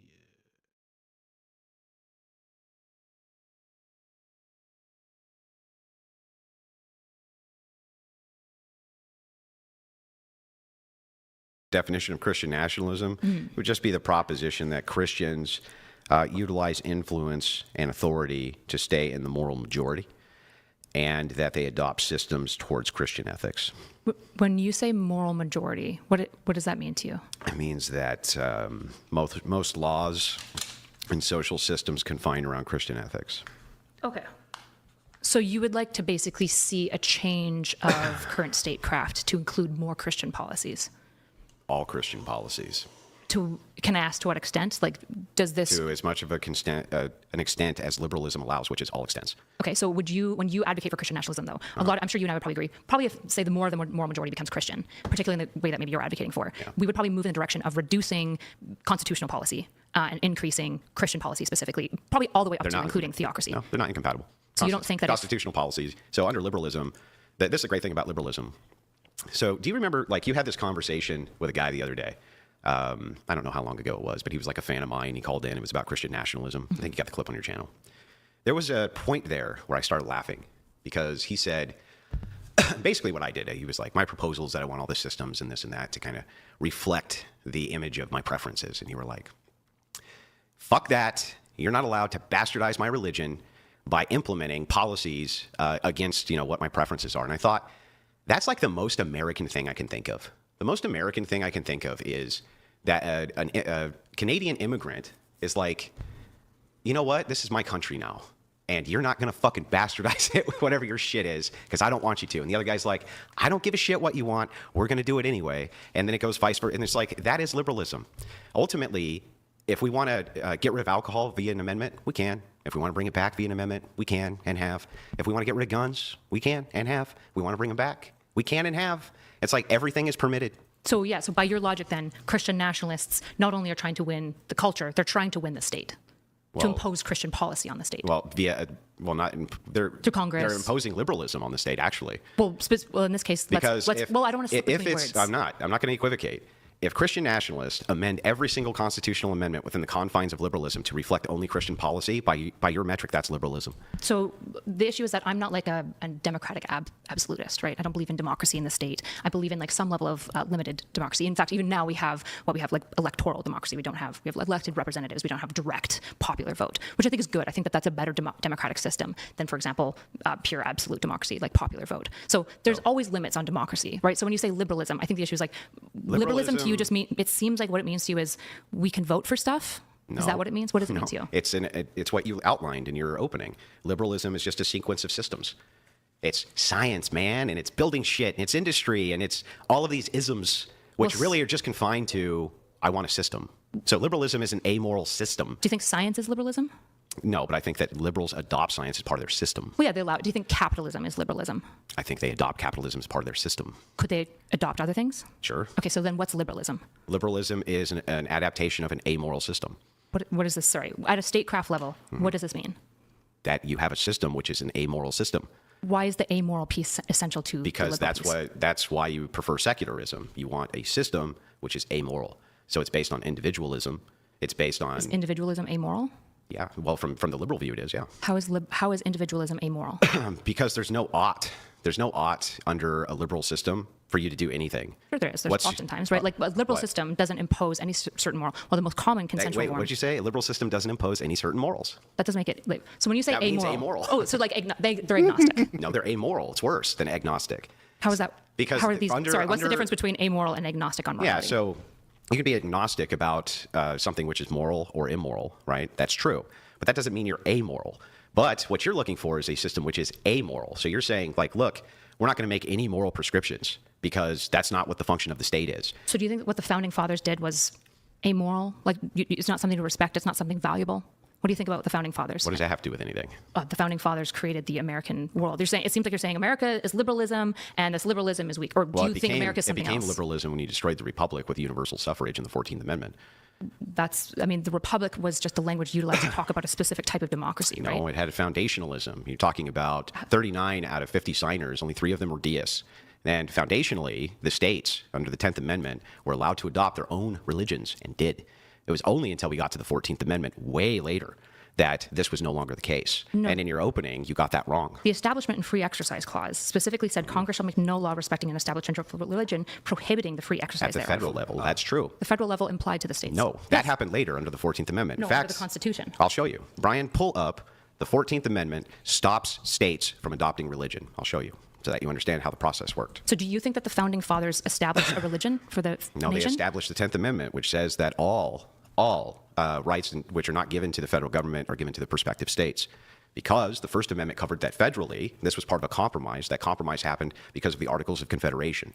So the Articles of Confederation initially were the libertarian wet dream, but they didn't work because states couldn't have uniform. This is why I do like seeing Andrew debate her, because he's more hyper intelligent. He's better at debating, right? This is the problem where we get this a lot, right? Now it's the problem is that a lot of times, let's say with the other video, okay, you have people who they know their life, but they're not professional debaters. She is a professional debater. So when you have a professional debating just average people, you will sometimes get that, okay, sometimes people don't. Red door, what is up, my sister? What is up? You will get that, sometimes you can't debate her on all her points, right? Or you can't accurately debate her on all her points because honestly, you don't have the stats, the studies, all this stuff to debate her, right? Someone like Andrew, he has this shit in the back of his pants, right? The back of his pocket. Commerce or uniform dollars or a uniform military. So they adopted a form of federalism and compromised. The compromise was the 10th Amendment. The 10th Amendment stated that actually states could have their own religions, and they did. Almost all the states had their own religion post-constitutional ratification. And most people don't know that. By own religion, what do you mean? Do you just mean the test clause? No. They had state religions. The test clause. You had to be No, not in a test power. clause. They had actual state religions. Inside each independent state, they had their own religions minus, I think, 2 or 3. So why did the federal United States not have a religion? Why did it allow the states to make those choices? Because of the 10th Amendment. What was the principle? What were the founding fathers trying to do? What do you think the founding fathers cared They were about? trying to separate the power of federalists between anti-federalists and federalists. So they compromised on 2 major amendments. The Second Amendment, which initially was way looser in language, and then they compromised on the 10th Amendment as well, because states wanted to have their own militias, they wanted to have their own militaries, they wanted to have their own currencies. Congress was like, look, we need to have the power to raise armies. We need to have the power to coin money.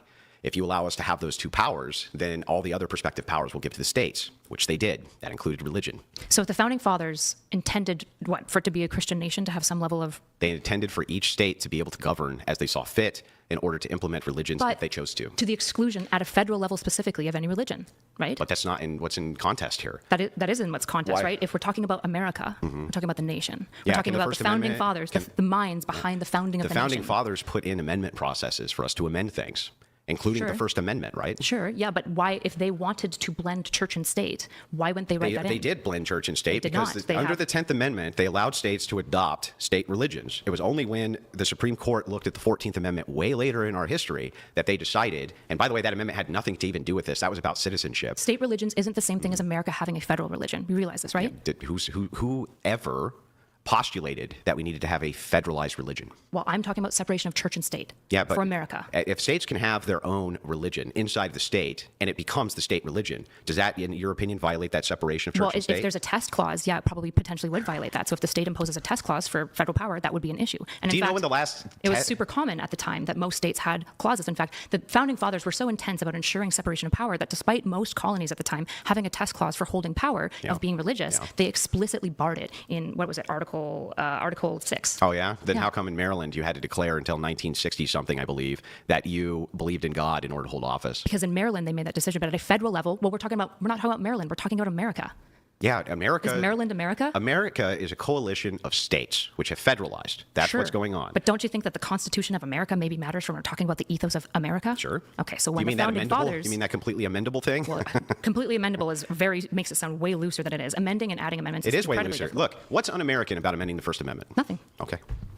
So then, inside of your worldview, it's completely constitutional to amend the First Amendment to get rid. Hang on. To get rid of the Establishment Clause, that would be totally appropriate. No, Under your I think that worldview. would be a violation of the American ethos. I think it's bad. And How? Because America's built on these things. I think that the founding fathers. You don't believe America? Okay. Does America have? Do I get to finish my thoughts, or are you going to interrupt me? Go ahead. Okay. Right. I think what's really important here is that like the founding fathers, I think, are essential to understanding the ethos of America. I don't think they're the only piece, but if we want to look at like a litany of America over time, what we have, for example, is the founding fathers, despite the nation being dominantly Christian, despite the states having tacit religious clauses, the founding fathers looking at that going, no, we need a separation of church and state. That's it's not essential. what happened.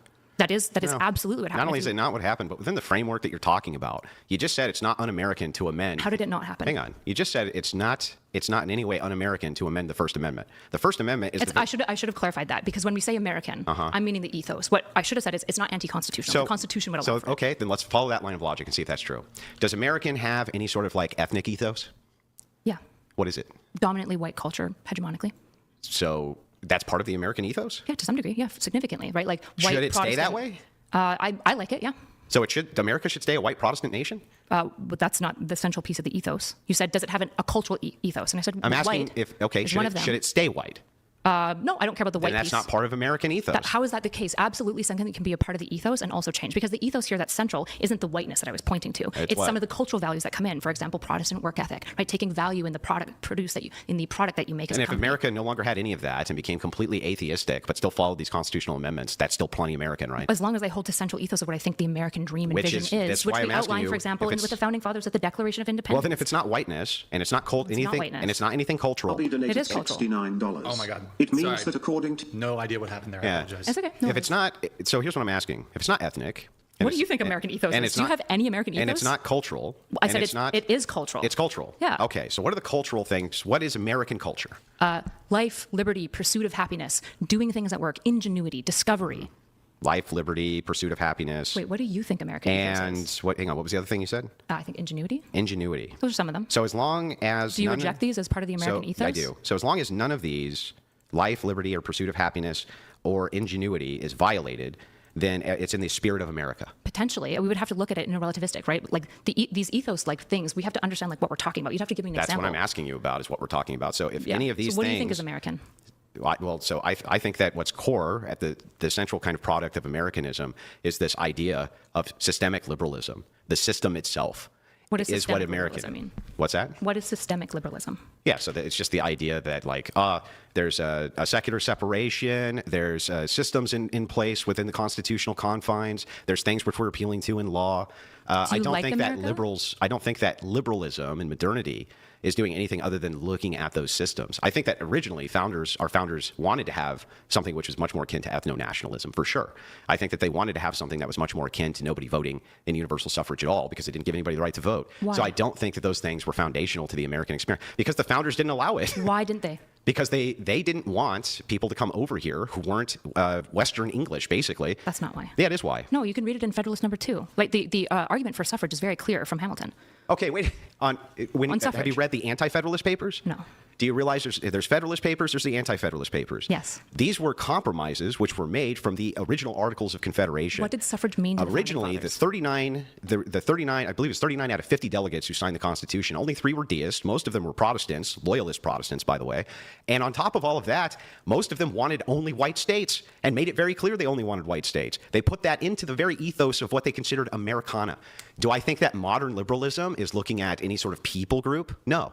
Is modern liberalism looking at any sort of like cultural environmentalism in order to like say, hey, this is what America is? No. All you can appeal to is systems. That's it. That's all you have is a system. Liberalism is a system of life, liberty, pursuit of happiness, and ingenuity, whatever the fuck that means. Doesn't even mean anything. Of course. Just what? What do you what mean? Is life, liberty, and my life, liberty, and pursuit of happiness? I could completely amend the First Amendment and still do all of those things. I think the issue is that most of the country would oppose you amending the First Amendment because the First Amendment is foundational to what makes America great. So what? So what if most of the country opposes it? It's built into liberalism. If all it is what opposition. matters if the whole country opposes it is because like America is this consensual emergence of a bunch of people that believe in something. And what if we decide that we don't believe in the First Amendment anymore and amend it? What's un-American amendment? Violate the founding fathers. And I think the founding fathers were onto something when they made that first separation of free speech and separation of church and state. Should we adhere to everything the founders said or no? No, not necessarily. Well, then who cares if we violate it? There's who principles. cares? What do you mean, who cares? Yeah, if you're like, look, if you violate the things that the founders wanted, that's not un-American. But this is un-American because it might violate what the founders wanted. You're in contradictions. P These are not not P. contradictions. Like pluralism allows for competing values, right? Obviously, right? And so what you're kind of doing right now is you're sitting here and you're being like, well, there's two children. They're your children on one side and your husband's on the other side. Yeah. Who are you picking? And let's say I pick the two children. Yeah. You're going, why do you hate your husband? And I'm saying, that's not what's happening here I don't even at know all. that. First of all, that's not the analogy. The analogy would actually be this. You have your husband and your children on both sides. You pick both. This other guy has his husband and children, and he doesn't pick both. That's not how pluralism and monism work. Wait a second. As long as you're saying that both of these sets are both moral behaviors because you have an amoral system, meaning you wouldn't restrict either of these things. That's not necessary. We absolutely restrict people's behaviors, and we often restrict people's behaviors for the benefit of the state, right? Laws exist. And who makes them? The people that we elect. Congress. I see. So if we elect people who vote in different laws, how's that un-American?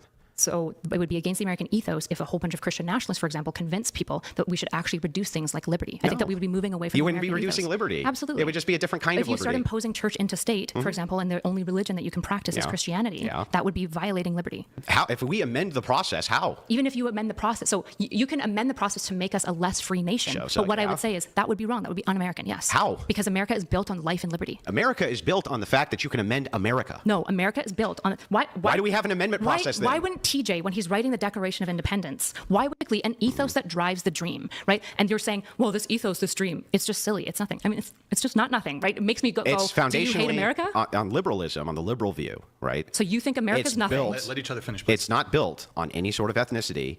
It's not built on any sort of cultural union. Well, I did say culture. Well, but you just said life, liberty, and pursuit of happiness. Can that not be cultural values? Yeah, no. Why not? What's Because cultural what, values? what does it mean? What's an example of a cultural Well, what value? the fuck does it mean? Let's What's start an with that. example of a cultural value if not something like life and A liberty? unison of cultural values are usually foundation to ethical systems. No, they're not. So Like what? what's a cultural value that you would say that's a cultural value? I just Give me an told example you of one. I would utilize for culture some kind of glue. That would be a unison. Otherwise, it's not cultural. Okay, what's a Scottish cultural value? Irish, sorry, you're Irish. What's an Irish cultural value? Yeah, so I think that Irish cultural values would again revolve around foundationalism of Like religious what? ethical systems. Like what? Well, for Ireland, I think the Protestant Catholic. So the cultural value is of being Irish is being Catholic. I think that there's a union between the people group and the ethical foundations. So Yes. how are Irish people different than British people who are also on the back of Anglican or Catholic? Well, because they're not, right? So England has a completely different set of people groups which come from Britannians. The Britannians who came in, settled all of England. When the church came in and then they separated into Anglican, they have now a completely different set of value structures than other places do, including Would you Western call it Anglican? Europe. What? The British cultural value? So the Well, only I thing would that makes say- British and Irish people different is one's No, Catholic I and said one's different people Protestant. group. Steel man my What's the cultural value steel for man, Irish people? Steel man my position real quick. I'm asking you actually to steel man mine because you're insisting that when I list these ethos, How it's can I nothing steel and man your empty. position when you're asking me questions? I'm asking you questions because you seem to be unsatisfied with the answers that I have supplied. People because group, you're not granting me. people group plus ethical if you're gonna, system. if you're going to get us on interrupting, it has to be mutual. Okay. Yeah. So I gave you an example of a couple of cultural ethos, and you said, "What? This is nothing. It doesn't mean anything." Yeah, well, these and so are- then I said, wait, hold on. Let so then I her said, finish. "Can you give me an example of, let's say, Irish cultural Okay, ethos?" sure. Hold on. And you said Catholic, and I said, "What makes them different then from just another group of people that are also Catholic?" They have There's- different set values. Like what? Like, for instance, they have different religious foundationalism. They have different values in their society that What they is an honor. Irish cultural value? Give me one. Not life, not liberty, not pursuit of happiness. How am I wrong? I don't know. I'm not Irish. Well, I don't. So if it's Irish just values if is it's just being isms, Catholic? if it's just isms of like a cultural value is life, liberty, and pursuit of happiness, then it's like okay. Then cultural values are also just not life, not liberty, and not pursuit of happiness. Then does that make any sense to you? That's not what anyone's saying. I'm literally It is just, what you're saying. It's not. Let each other finish, please. I'm just asking you for a single example of an Irish Yeah, cultural when you're value, talking- and you're just saying, let each other finish, and you're just please. saying Catholic. So what's an example of an Irish cultural value? So, do you agree that Catholic would be an example of an Irish cultural value? I wouldn't say it's unique to Ireland, no. So, why would it need to be Well, unique? we're talking about Is life, Ireland. liberty, and pursuit of happiness unique to America? So are you just saying that cultures don't really exist? They're just the religions. Like there's no difference No, between what a culture- Irish people Let and each other finish, and let each other another finish, and another please. group that's Catholic as What a well, cul- what a- like Spanish yeah. people. So, what a culture is going to be the grouping of the people, the consideration of the value group of those people, and then the foundations of those people. So what's an example of an Irish cultural ethos? Catholicism. So how is that different than Spanish people who are also Catholic? Because they have a different people group. So what emerges that's different between these two groups? Language, customs, orders. Yeah, values. Not just values. No, Of course not. Of course not just they values. can have. Actually, they have a lot of shared values. Sure, of course, yeah. But again, you have to take the people group, then you have to take the social orders, then you have to take the foundationalism in order to create culture. For you, you're saying life, liberty, pursuit of happiness. Now, I gave you. Really? That is interesting. Red Door, I didn't think your husband is Irish and Scottish. I don't know. I mean, like, you never said it, right? I assumed, right? I assumed your husband is also Indian, right? Or Native American, right? I assumed that your husband would be Native American. That is interesting. Wow, Red Door, you have a very, multicultural family. That's really cool. Concrete examples of cultural values. Can you tell me what this means? What does that mean? So if we're talking about the culture of people, I think one of the relevant things for the American culture might be, not excluded to, the founding fathers and what they thought. The founding of the entire nation kind of matters. Okay. So in the Declaration of Independence, for example, Thomas Jefferson outlines life, liberty, and the pursuit of happiness. So that is a unique thing, a unique hallmark of being Jefferson American. didn't sign the Constitution.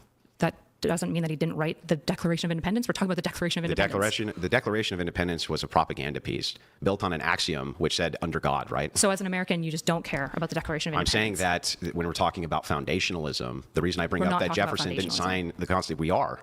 Nope. We're talking about value structures. You're saying that life, liberty, and pursuit of happiness. You're saying life, liberty, pursuit of happiness is the foundation of Americanism. Nope. Then what is? What is the foundation? It's the foundation of America is the founding fathers. It's the Constitution. It's the Declaration of Independence. It's systems. The entire idea. It's systems. Well, it's systems and it's ethos. You see what I mean? Though that's circular. It's you not, say life, how is liberty, it circular? What's the circle? liberty, pursuit of happiness. That is not the foundation of America, right? I suppose they can be foundations in that, like they're irreducible. Life, liberty are kind of irreducible. Why couldn't they be reduced? Because it's going to become circular eventually. Like most things will become circular. So you have a culture that hard. Yeah, isn't that kind of just like you're just kind of saying the same thing? Sure. So it's circular. I'm not sure that it's circular, but it's a heuristic. How is saying work ethic is people work hard, not circular? Well, you could give qualifiers. I just did, but hold on. Wait, I want you to read it in a way that goes to his argument. I just want him to read the amendment, but I think that that's the case. Yep. Besides, even if it wasn't, it's not dunk for you. You didn't remember. But wait, it is. So the idea of remembering isn't what matters in a conversation of like which idea is more true, right? Yeah, hang on. So it's not about me Let him getting read it done. the amendment. I don't know why you said that. Aren't we trying to talk about ideas here? Yeah. So whether I remembered or not, like poo-poo for me, I should have remembered 14th Amendment. But if the 14th Amendment says what I'm suggesting, that's point to my ideas, not me getting a win. Clauses. Yeah. Should I read all the clauses? Yes. Okay. One, citizenship clause. Yes, there we go. It declares that anyone born or naturalized in the United States is a U.S. citizen, including formerly enslaved people. Yep. Overturned the Dred Scott versus Sanford decision. Number two, due process clause. It says states cannot deprive any person of life, liberty, or property without due process of law. So I was right. This protects individuals from unfair state government actions. Clause 3, equal protection clause. Mm-hmm. It requires states to provide equal protection of the laws to all people. This clause became the foundation for many civil rights decisions, including Roe v. Wade, Brown versus Board of Education, Obergefell versus Hodges. So these were all interpretations of the amendment. There's nothing in there about religion. You're right, but you said that was the 14th Amendment was saying that states could have their own unique religion, but in fact, no, that's the 10th Amendment. Wait, why were you citing the 14th Amendment? Because I was telling you that most of the reason states wanted to move back to the idea of religiosity. It was through the interpretation of the 14th Amendment, which had nothing at all to do with religion, had to do with birthright citizenship. And due process. They focused on that, and here's how they did it. What they were saying was, basically, states aren't going to be able to tell anybody who is or isn't a citizen. Okay, they're not going to be able to do that anymore, and it needs to be uniform. So what happened is the Supreme Court began to rule that, since it has to be uniform, we'll apply the First Amendment there too. This is way, way, way late in the game, though. Okay, early Constitution. Remember, at this time, your founders are all dead, right? All these people are dead. Mm-hmm. They didn't want anything to do with that. They wanted the states to be able to make those prospective decisions themselves, which they were doing. Sure. So there was a compromise, particularly the compromise was because they needed to unite the colonies, but a lot of the colonies had a lot of different predilections about how to run statecraft, right? And so one of the reasons why they wrote out separation of church and state at a federal level, but allowed states to maintain it, is because they wanted states to still join. It was very important to them, particularly since the revolution was about to happen, that they... Thank you guys for checking it out with me. I find this interesting. I like Andrew. I like seeing these debates, right? So, I mean... they're not saying anything that's really worth me to react to, so sorry for that. But I mean, if you haven't seen this, it's kind of interesting. Talking about the history stuff, it's not the best thing for me, but had the states none of that's in unified under one dispute. another. Well, again, so the 14th Amendment none of that proved that you were right. Yes, at it all. did. 100% did. It has nothing to do with religion. That was my point, not yours. That was my point. I never said the 14th Amendment had anything to do with religion. You did. I said the yes, first you did. I have it written. I've only and I said said, the no, First it was Amendment. citizenship. And you were like, no. Oh, wait, it is citizenship. And then Brian, he did a quick Google search. And what he was reading was an interpretation of it. When he read the actual amendment, no, I was correct. I've never denied that it was about citizenship. I said, what does the 14th Amendment have to do with You religion? said read it so that it favors Andrew, but it did favor me because I was right. Well, he started reading it and had nothing to do with religion. It had everything to do with like equal liberties. No, it was the opposite. He was saying first that, hey, this was about religion when it wasn't. No, he was. What? No, he was not. Yes. What was the first thing you read, Brian? Okay.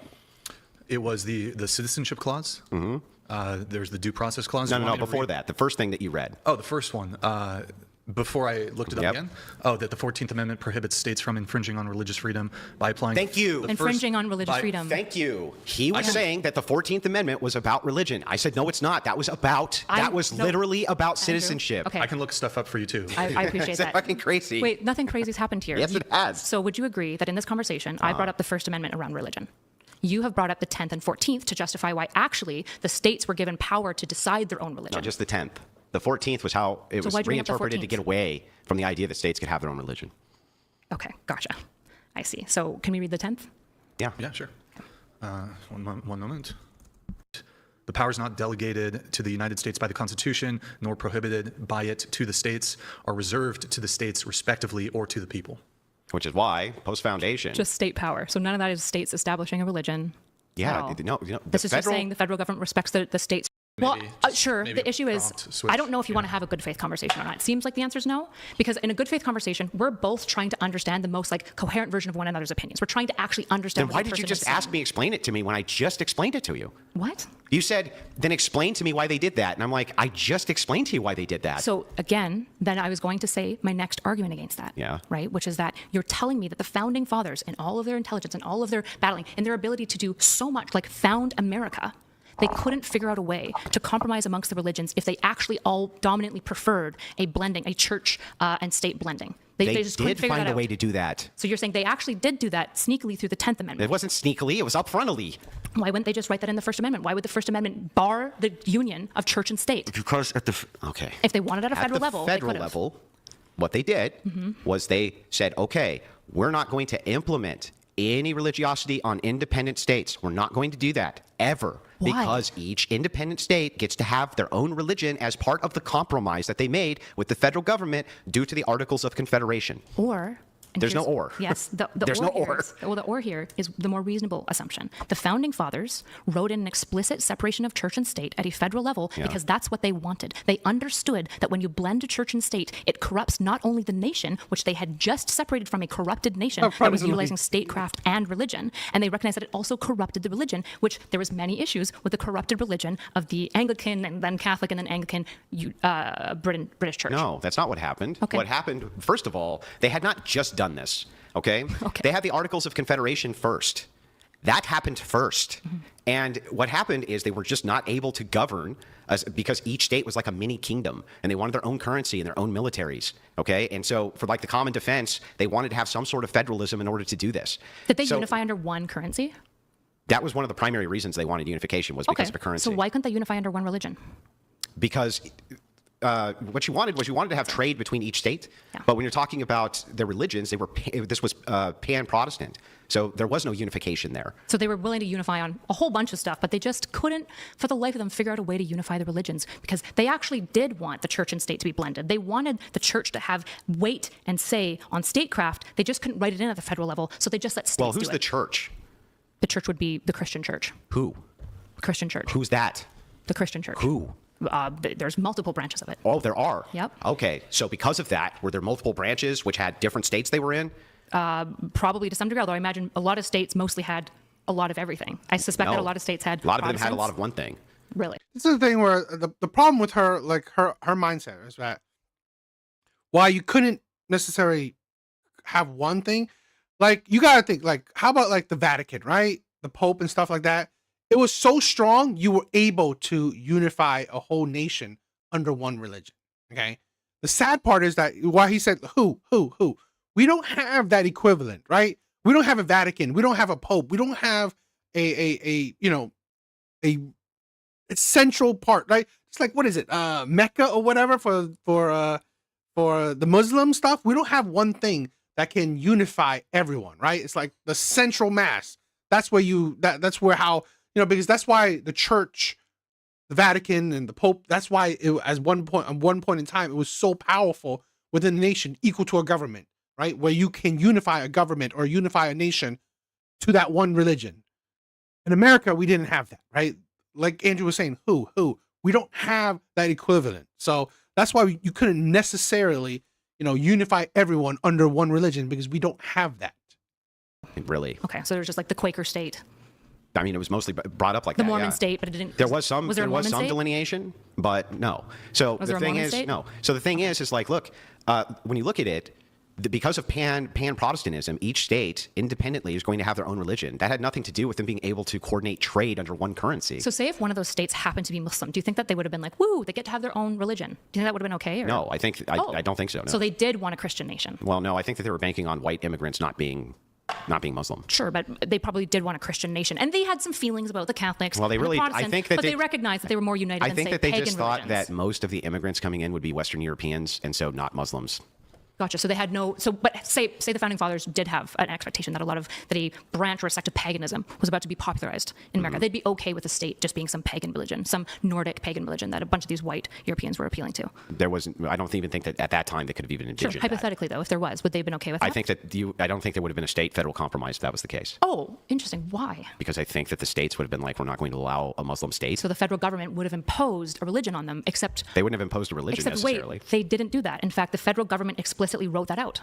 That would make my point. That would make my point. How would it make your point? Because if the federal government wouldn't be okay with a Muslim government, then they probably should have written in that you have to be a Christian government in some way. They probably could have found something connected amongst all the Christians to ensure They just did that it the through states could be racialism. Okay. If that's what you want to. Were they importing a bunch of brown people from Muslim countries when I wasn't looking or something? A bunch of black people for slaves. Yeah. You mean the Christians? The ones that they turned into Christians? A lot of them had pagan religions and African religions that actually a lot of people. So. And then they put them all in churches and made them convert. Yeah, forced them to convert. Yeah. That worked super great. That's Yeah, awesome. well, whether it worked or not, they still were banking on Christian, yes. Yeah, they were forcing them in. But and by the way, they didn't even see blacks as being a people at the time. You're right. So why? So one of the issues is, for example, they write about this. They don't want, for example, black people voting because some of the states were worried about other religions getting in. Yeah, because a lot of the black people held to pagan religions. Wait, okay, who wrote about this? I believe this would have been in like Connecticut. There was a bunch of issues specifically in Connecticut around suffrage of women and suffrage of black people. When? I think like 1818. I don't have it on the top of my head. I don't know Yeah, why. really Wait, long why would you after. think that slaves had their own pagan religion? Wouldn't they be worried, for mean example, that the about pagan the religion slaves? spread? Why would they be worried about the slaves? They were constantly worried about tyranny of any form. They were constantly worried about select interest groups rising up and taking away power from other people. And that's why they put in the 3/5 clause. Okay. Wait, sorry, what are the 3/5 clause? Why don't you tell me? Or is that a pop quiz? That black people only count as 3/5 of the vote? Right. Oh, 3/5. I heard a different word. I heard I didn't hear 3/5. Yeah. Didn't she literally repeat that? I mean, like, I thought she did. Problem solved. And they were banking on whites coming in from basically Western European nations. Right, so they actually were a little bit worried about black pagan tyranny. They just wrote it out of the Constitution. Well, they were worried about southern states being able to outvote northern states. They were worried in general. So this goes back to suffrage, right? If you look, for example, at Hamilton's writing of suffrage, which is really important, it's one of the founding documents. I don't know what the fuck this has to do with what we're talking about. Voting?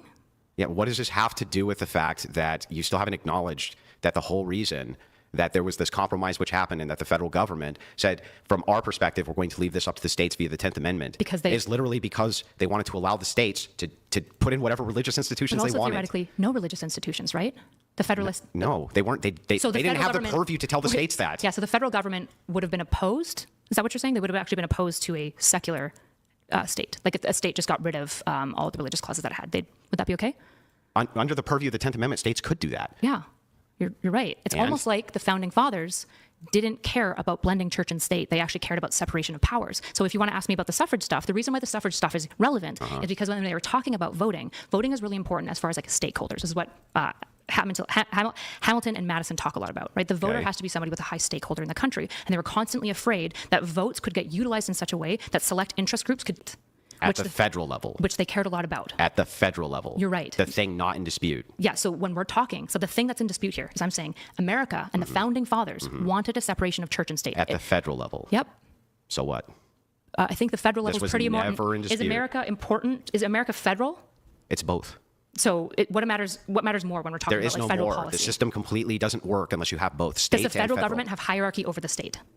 No. Yes, on everything that the No. federal government has decided has hierarchy over Yeah, the state. so the federal government has hierarchy over the state. Over everything, the federal government has the powers of hierarchy over the state has with. decided to have power So by over that it. same logic, does the state have hierarchy over the federal government? No, because if the federal government, for example, decided to overimpose on the state, they would fight it in courts. Technically, the federal government has rule. It's obviously the No, case. that's not the case. That's not even how the system works. The states, prospectively, can override the federal government on all sorts of issues when it comes to the 10th Amendment. And they do that. They do that plenty of times, right? I mean, like the state can impose their own taxes while federal imposes their own taxes, right? It's not like they're using the same taxes that it's federal. No, they're state tax. So the state can do what they want to do, right? In a lot of cases. So, yeah, I mean, like, what is she talking about? It's like, That's what it's there for. That's the separation of powers you're talking about. Yeah, it's what one you of the just said was separation of powers. incoherent. If it's the case that you say the federal government, yes, they have authority over the states based on everything they have the authority over the states with. It's like, sure, but the same thing applies to the state. What you're talking about when you say more or less important, that's not even a coherent question. That wouldn't even be the same system. It would be a completely different system. So if the federal government decides to go to war and draft people, can the states do anything about that? Under current law, I don't think they can. Okay, gotcha. And if the federal government, for example, decided to send the National Guard into Minnesota, have they been able to do that? Only to federal buildings, yes. Well, there's more than that, but yeah. No, where? The National Guard has been set in to just control riots generally across When? California. I mean, this year. Only to federal buildings. I mean, they go into crowds and disperse crowds like outside. In front of federal buildings. Okay, gotcha. So the federal government just can actually impose into a state. On federal property? In like limited ways, yeah, of course. Can the federal government go occupy the state building? No. Okay, then what the fuck are you talking about? I'm talking about a hierarchy of two things. Number one, the American ethos. again, right? It's about checks and balances. The federal government has power that is within reason, right? Same with the state. The state has power within reason. It's about check and balances. So it's like this woman is like, this is why, right? When she does argue with someone who's actually of her intellectual equal or superior, right? She sounds more stupid, right? Compared to like when she's debating people who honestly, although a lot of the women were, they made some sense, right? But they didn't have the actual verbal logic or the information to debate her. It's not as not as impressive. Yeah. Right. This is where we all started. I was saying American ethos is life, liberty, pursuit of happiness, ingenuity, creation, right? All these things. Yeah. And you said, where is that? And I said, well, in the Declaration of Independence as a start, and with the founding fathers' value. No, I as didn't a say start. where is it. I said what is it. You also said where. Yeah. What is it? And okay, I'm not quibbling. What is the philosophy of it? And you still haven't told me. Well, you still haven't told me what an Irish ethos is. Because all these things are circular. Well, I did. Well, the liberty is the foundational piece. Yeah, so you're just referring, so liberalism is just a referent back to a system. And if it's just a referent to a system, and I can change the First Amendment. Well, liberalism is a system with a and I can collection of change the values. system within the confines of liberalism, you shouldn't have an objection. Because if I can change the First Amendment, the only thing you would be appealing to that I shouldn't is not the system, it's just your preference. Well, I would be appealing to what the American ethos is. Yeah, I do not think America. Which is what? Free speech is one of them, right? The separation of church and state is a second one of them. Also, Ingenuity, amending the Constitution is one of them. Yeah, with extremely high bar. And what's amazing is that Americans would probably agree with me that it would be un-American to remove free speech, right? Unless we go 20 years in the future where they don't. Those people aren't American. Okay. Do you think that the... Wait, do you think most people would agree with me that free speech is American? Right, at this current moment, Do sure. you think most Americans listening would go, of course free speech is American? At this and current in the moment, future, sure. 40 years from now, if our children don't believe that, they've lost what it means to be America. Then how come they didn't have the same referent to it 55 years ago? What do you mean? What? Yeah, so how come it wasn't, if we're looking just 100 years ago, we're talking about things like the First Amendment, They didn't Second care about free Amendment, speech. various things like this. You could go into a Western town, they could strip you of your guns. That was totally legal.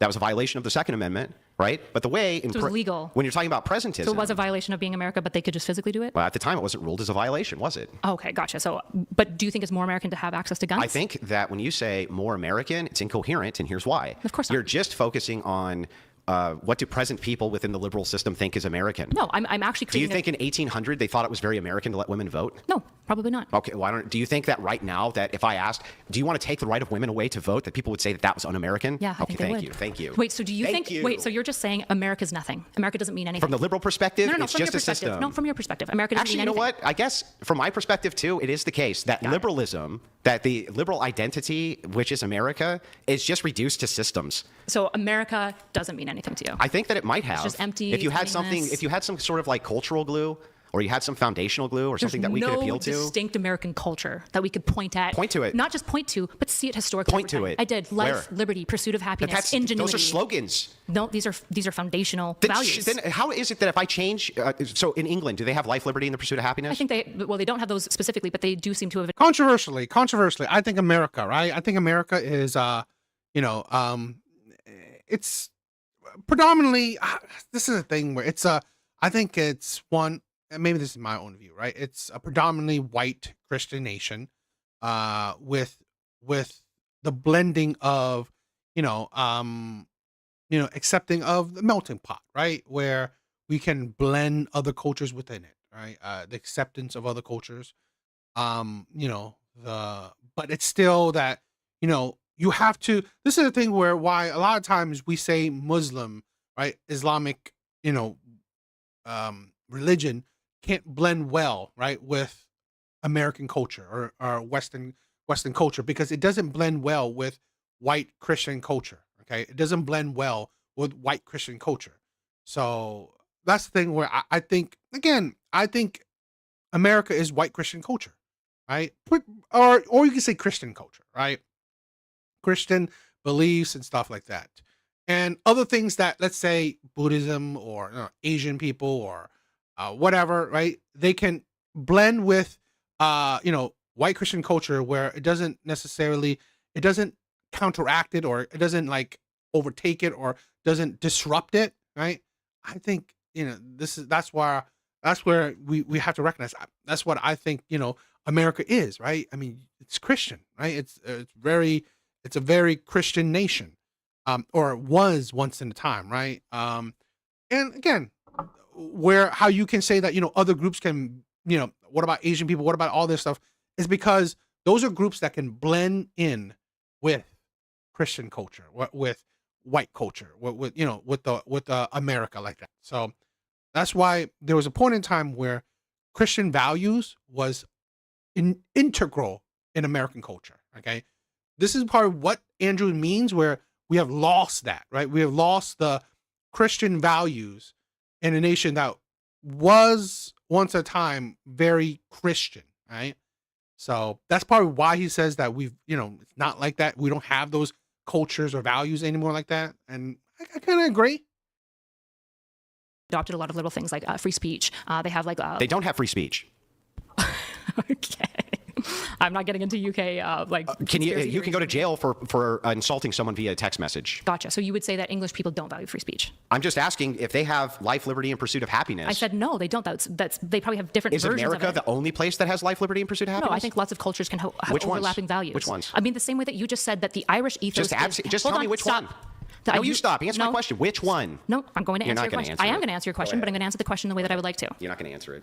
Do you just want to have a temper faith conversation? Because it's crazy. My favorite said, would you agree to being good faith? And you said, yes. Yeah. So you're just agreeing that making personal attacks about my husband and that you are not going to be good faith. Yeah, but here's the thing that's funny about that. I went back and reviewed that conversation, right? It was no different than what I'm having with you right now. The only difference is that I'm actually holding you to the things you say. No, the difference is that so for people who are unaware when I say bad faith, I just want to be clear. Forget the Metacon. Answer the question. You obfuscated. No, I'm going to say you're not going to answer it. I will answer it afterwards. You're just not going to answer faith? Yeah, it is good faith. It is good faith. Yeah, I said I will answer your question after liberty. I think most Western liberal democracies value liberty, for example. So Western liberal democracies have life, liberty, and pursuit of happiness? I didn't say life, liberty, and pursuit. I said liberty. So I didn't ask you about liberty. I asked you about life, liberty, and pursuit of happiness. What other nations have that? For example, so they wouldn't have the exact language, but liberty is held by most Western liberal democracies. Life, for example, is also in some version of the way that they would describe it, also valued by most Western liberal democracies, because in the same way, for example, that you said the ethos between Ireland and Spain is both Catholic, and then they're different culture. You're doing this groups. So when here's but again, the sneaky back thing. to this. No. I want to finish. No, the thing is you didn't actually tell me if all Western nations have life, just liberty. Answer your question? No. If you say all countries have, because this is a contradiction. I did not say all Western. Western. I said most Western liberal democracies Okay, share some just version give of me these one. values. Give me one I name. said Canada. Okay, Canada has life, liberty, and pursuit of happiness. Do they have free No, speech? I said liberty. Which I want a country that has life, liberty, pursuit of happiness. I didn't say that every single country shares every Does single any cultural country value. share that? Yeah. Which one? So in the case of liberty, No, all of them together. no, all of them together in the way that it's phrased is a uniquely American thing. So, just Yeah, to make you didn't like sure, that answer, did you? I just want to make sure I got this right.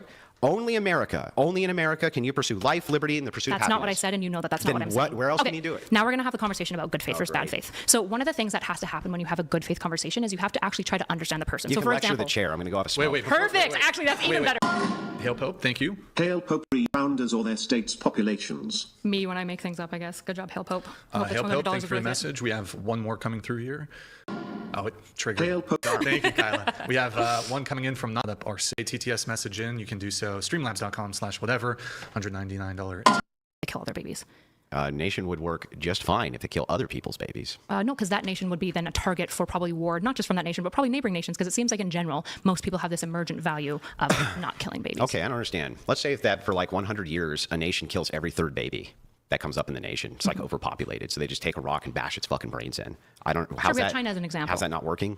It seems like it was really, really bad for China. It seems like it was really bad for the fact that people don't like seeing dead babies skewered everywhere. It seems like it crushed their population. As long as the because people nation, though, consents to that. Well, it's not just about what the nation consents to. Like, Yes, this is- you said, and your exact words, I wrote them down. They should rule via consent because I like consent because I like democracy. Yeah. So when I say rule by consent, that doesn't mean that states craftsmen aren't imposing laws that are reasonable and work, right? The law is about like what makes a state work. Yeah, but there's no contradiction in how the state would not work if they killed every third child. How would that state logistically work? I feel like that state It would become work fine. problematic. They used to do it all the time. They used to sacrifice children all the time inside of Rome, inside of many states. Sure, but and it we- worked just fine. Well, not really. Like I would Yes, argue, really. Well, I would argue a lot of the where are those nation states? They lasted a lot longer than America. Some of them. Where are they? Well, They wait, died. are you saying that? So that's a fallacious argument. It's not fallacious. You saying because this didn't continue in perpetuity, that means it didn't work? That I could just say, well, don't you agree that America as it exists right now is not going to exist in perpetuity? Therefore, it doesn't Yeah, work. probably because there are theoretically and hopefully there'll be better systems that emerge. Okay, so then it doesn't work. By and large, no, not by what I'm meaning. What? Okay, so I just Wait, want to make this sure. is, so Rome didn't fall, right, just because of one thing. But when we look at, for example, a nation that kills every third Can you grab me baby, another beer while you're out? this probably wouldn't work for a number of reasons. Number one, citizens don't like killing their babies. But if they did. They don't. Yeah, but if they did. They don't. Yeah, but if they did. What person enjoys killing their Like a babies? pagan nation, let's say. I would basically argue that they don't enjoy killing their babies either. Usually, like even when you look at pagan nations where babies are killed, right? Oftentimes, when you can find evidence for it, the mother of that child, for example, or the father of that child are completely opposed to it. It's usually forced upon them, right? They don't enjoy it necessarily, and usually the child sacrifice was occurring. But if because there's of some pagan belief. consensus, what grounds would you oppose the consensus? What makes the state work best for most of the people? Yeah, That's and most typically of the how we make people laws. have now given you consensus that this is working best for us. You can't give consensus that this is working for us. We actually have to look at like material like outcomes, right? So for example, how we know that America's law system works pretty well, although there are problems, is the fact that our military is the strongest. We have the most amount of scientific output, which is awesome, right? That we are the #1 currency in the world, the largest like thing. So we know, okay, the system that we essentially kind of erected around, for the most part, works pretty well. It's a pretty competitive system. Okay, but that's post hoc. Do you agree with me that it takes time for you to gather data on a system which is implemented? Yeah. Okay, great. So for That's why 5 we've seen over for history 5 things look years, different, so for right? 5 years we have a consensus that we kill every third baby, and the people go along with it and they adore it. They think it's great.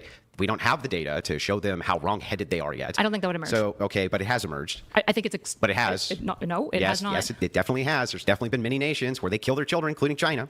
So I don't know what you're talking about. But it didn't work. What? In fact, one of the. Yeah, that's post hoc. That's you post hoc Yeah, saying that's it didn't typically- work after the fact. We're talking about in the That's fact. how you develop statecraft. In the fact, though, when it's happening. Yeah. What are you appealing to oppose it? Me personally? Yeah. Oh, me personally, well, I'm a defined command theorist. I would say that murdering babies is wrong. Okay, gotcha. Yeah.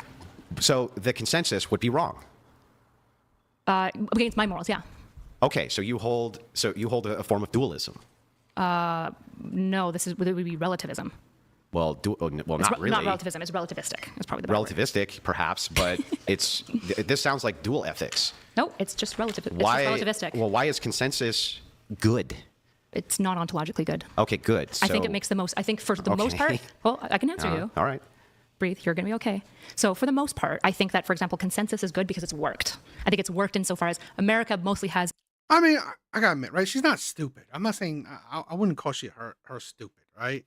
I'll call her disingenuous, right? And this is what I sometimes I believe, right? With a lot of liberals, they're disingenuous. They're not stupid, okay? how they go about certain information because it doesn't apply. Now, they will use certain things that would make their logic more logical, right? And I think that's a smart way to do things because you want to win, right? But I think they are disingenuous because they know that in actuality their logic isn't as found as concrete as they hope it is, right? So that's why sometimes they omit certain things. I'm just saying in general. A democratic consensus type system, which has worked pretty damn well. I think the world outside is pretty good. There are a lot of problems that people will point to, but I think America overall is a pretty good nation. I think most Western liberal democracies are better than we've ever developed at any time in history. Well, it would probably be multiple things, that I would appeal to. Like I would use multiple evidences for it. Well, the reason I personally wouldn't kill babies is because I think it's wrong to murder babies. Okay, gotcha. Do you think it's wrong to murder babies? But if there was a consensus, well, yeah, of course. But if there was a consensus, you said that's the thing that we should run things by consensus. That might become state law, but I'm saying to you, I think that would fall out of state law very quickly, and I would probably be a person who would advocate strongly against that state law, because not all state laws are moral. Based on your morality. To some degree, but I wouldn't be imposing my morality. What if the consensus is that you're not allowed to oppose the consensus? Like an authoritarian regime? Well, no, that wouldn't be authoritarian. That would be democratic. How so? Because you can democratically vote in laws which are oppressive. Sorry, so I feel like you're just making something into democracy that doesn't exist. Could you explain it more? Yeah. If everybody votes tomorrow in a democracy that Kyla can never say another fucking word or else, I don't know, she gets beat to death with a rock. I would have due process. Okay, well, the thing is and you I didn't could say... argue free speech. That violates my amendment. Hang on, you didn't say due process. You said consensus is how we should rule. Consensus is typically how we select for, electoral people. And then electoral people are, hopefully, although not always, supposed to be educated in such a way that they can make statecraft policies that brings about most good for citizens. Because I don't think statecraft is in and of itself moral. Okay, so we're not actually appealing to consensus for how we should run things then? Well, to some degree, because the stakeholder is the voter. So to some degree, you have to appeal to what stakeholders believe. So what's preventing voters in a liberal democracy from voting in laws which go against your morals? Well, I would argue that God puts a sense of conscience within each of us. And I don't think that almost anyone actually emerges in such a way that they say it's good to kill babies. It's weird that she talks about God sometimes. I mean, it seems like she's religious, right? Or I guess whatever form of religion she is. But it's just, I don't know. I mean, I guess she's part of the newfound ideology of religion. I think, for example, pagan institutions did erect very historically, and you will notice that they don't exist anymore because they don't work very well and people don't like them. And I also would argue that they were moral at the time, right? And so in the case of statecraft, we would use consensus to vote in elected representatives, and these elected representatives would impose laws. But if we don't agree with those laws, then we can oust that person. Yeah, we have but federal that's courts. not my question. My question is, what actually prevents inside of a liberal society from people utilizing consensus in order to pass laws which are immoral, from your view? Immoral from my view? Yeah. Nothing, but I don't think that I don't think that all of my moral system should be rule of law. I understand. Do you think that? All I'm doing is making sure that I get it right. Can I ask you a question? Yes. Do you think that But before you do, I'm going to interrogate the position, then you can interrogate mine. I would just like to have some back and forth. That's the fair way to do it. Well, but the problem is you just divert. Wait, no, that's yeah, not it true. is. The first conversation we had, the first segment, I don't was care about the meta. Christian. Just let me finish the interrogation of the position. Because you're doing the sneaky bad faith. How's it bad faith to want to interrogate your position? I haven't said you can interrogate my position. I said, can you wait for a second so I can ask you some questions? Because in the case where I was interrogating your worldview with the first prompt, I also allowed you to interrogate my worldview in return. Let me do the interrogation first, and then you can do yours second. Okay, so do you think that we should No, I said, let me do my interrogation first. You can do yours second. I'm saying I would like a back and forth. But all that does is derail from the questions I have. Derails from the dunk that you're trying to lead me into. I understand that it does that. Well, because what you're trying to do is to get to some foundational thing of being like, see, it's born on nothing. It's like, okay, Andrew. That's what's bad faith. Do you want to just go to Agrippa's trilemma? Not allowing your position. Everyone knows that this is what's happening. Wait, so you're saying that your position, when it's interrogated, its foundation is going to be incoherent? I would say every single foundation of any worldview, normative, or meta-ethics is unjustifiable. Yes, this is what axioms are. Oh, really? They all fail Agrippa's trilemma. Yes. Oh, because of Agrippa's trilemma. How do you not fail Agrippa's trilemma? Oh, man, that's really weird. Tell me again, what does Agrippa's trilemma say? It's dogmatism. All justification systems fail at a foundational level because they... Stanza. Yeah, okay. So not all statements or beliefs Thanks for the are pop quiz, by the foundational. way. You're welcome. Well, I don't actually do pop quizzes. I usually That's ask your whole questions. debate style, but go ahead. It's not me knowing more information than you is not like some crazy like maniacal tactic. Well, and in fact, when we get to the point where you do, well, we know. this is the issue, Andrew. Is it speaks to your insecurity that when I ask you questions about whether or not you know something, I'm asking in genuine good faith because they're like Of course. esoteric and I don't expect people to know them. But you take it as an insult to like your pride or something like that. Of course, because you think I'm doing something like maniacal when it's like me asking you, do you know what Agrippa's trilemma is? Isn't to say, idiot. You don't know anything about Agrippa's trilemma? Why are you even talking about philosophy? That I'll adopt it, and anybody that I decide to impose my will on can't actually say that I'm unjustified. Of course you can. How? Well, you wouldn't say that your foundations are unjustified, but they would say, for example, here's a list of evidences and arguments as to why I don't think Yeah, you but should none do of those this. are justified. They're Well, all you going would to be build it off circular. of tautologies. So what? Everything's built off of tautologies. Then there's no justification. Tell me I Do you can't think do anything. Wait, do you think math doesn't exist because... What does that have to do with what we're talking about? Math is tautological. Oh my God. Wait, do you not know that? What is the Pop quiz time. So, Do you know that math is so how tautological? can you tell me? You see what I mean? Pop quiz. Well, Can you I'm tell doing it me- now because you're just being ridiculous. Yeah. Squirrel brain. Can you tell me? I'm pretty focused, Can you tell laser me? focused, Tell actually. me how it is Powerful. then that you can create any justifications that anybody's ever doing anything wrong? Logic and reason. You build on top of like tautological. I think so too. I think she does wave the religious card, and I feel like she's fake, right? That's one thing where axioms that seem reasonable based on kind of assumptions, but they seem reasonable, and you build upon an entire structure of world belief, which is But what none of divine- them are justified. At a foundational level, no. All No. beliefs are unjustifiable. Well, then you don't. How do you solve dogmatism? When you just told me then that I can't go to secular people and tell them that their beliefs are unjustified, You can't and be consistent. so then we should just throw philosophy out. No. Why not? It's not Because- justified. At a because lots foundational of, level, it's because, just a tautology that yeah, we make up, because right? people accept tautologies because that's how you think about the world, right? Okay. Like math, we just accept tautologies in math. We have to because you have no starting point if you don't. So we assume these things and then we build on top of them. And then the beauty of things like math and science, in the case of like science realism, is you can use math and these things to observe and test and see if you're actually mapping onto the correctness of the world. I see. Yeah. So then, Using inductive and deductive if I logic. utilize the assumption that God is real, this That's would dogmatism. Yeah. Yeah, this would satisfy you because you also use the assumption that God is real. I'll just grant it, of course. Okay, I always so grant then axioms. if that's the case, and we assume that God's real, and then we assume God's commands, and then we build our case off of that, Yeah. that's justified. As justified as something can be. Yeah. Okay, well then I don't know what we're arguing about. We'll just do that. Well, we were arguing because you wouldn't answer Agrippa's trilemma and saying that it wasn't true and coping. No, super I was hard about asking it. you if it was true. Well, we're arguing this because you were walking me along this thing and being like, secular Yeah, people have but no I'm still gonna justification for get- their worldview. I'm And I s- went, well, yeah. we can go there because when you go, well, why are you assuming that this is good? I'll go, we're assuming it. Okay, that's fine. But anyway, back to can we get back to this now? Sure. Okay, so when we're talking about the issue of secularism, Yeah. or not secularism, I'm sorry, liberalism. Wait. Liberalism is what we're discussing here. So okay. we'll pull back up on the notes since we went down that. To weaponize it for your dumb audience against mean people, to like innocent OnlyFans girls to be like, see, their belief system is justified, and it's like no one says Name at a single foundational time when I've level. done that. Every time you were on the show. Yeah, so give me. Do you have one? Yeah, when you debate any secular person, when you debated Charlie, when you debate Destiny, when you debated Naima, when you debated Xena, when you debated like et cetera, No, et cetera. no, my argument is you actually usually go, that your if belief you're- system's unjustifiable. No, that's a dire and it's thing. like your beliefs are I do the unjustifiable. opposite. I start at the end. I just say if it's the case that it's just preferences, then you have absolutely no criticism for me imposing mine. Well, most secular people, if they're good on philosophy, wouldn't say, well, it's not just preferences, right? It's some mixture of like we use, if they're utilitarian, they would use utiles. These and are all if they're- preferences. Not really. These Yeah, are like really. there's no more preferences than you preferring God. That's my point. But then all of this is empty. That's right. So your So then arguments you are would have- wait, but then you have to grant that your arguments are just as empty as theirs. If that's the case, then you would have no room to criticize me for imposing my preferences. Sure, we could, because then we could just use reason and logic and evidence of what seems to Preferences? benefit people. Your preferences Yeah, versus my I think preferences? it's reasonable to assume that I prefer that like people are that people experience less harm, right? I think that's a reasonable preference Why? to have because I want it. Then it's perfectly reasonable for me to say no. I didn't say it's unreasonable. Then there's nothing to argue Because there. you're insisting that they're unjustifiable while you are. And I'm saying, no, you're all unjustifiable, but both are actually reasonable. You can have your Christian preferences, but as a Christian, I'm fighting you and saying, actually, your preferences are icky and bad for the faith. Don't do it. Got it. Jesus wasn't political, so you're Got kind it. of going against what Jesus taught. So- It's also bad to do. Okay, so then back to this, when we're talking about liberalism and the system of liberalism, and you're appealing to consensus, right? If the consensus is that they want to kill every third baby, which is just part of their like preferences, man, and they assume that it's fine, you can't actually critique that. Of course you can. We do it all the time. With what?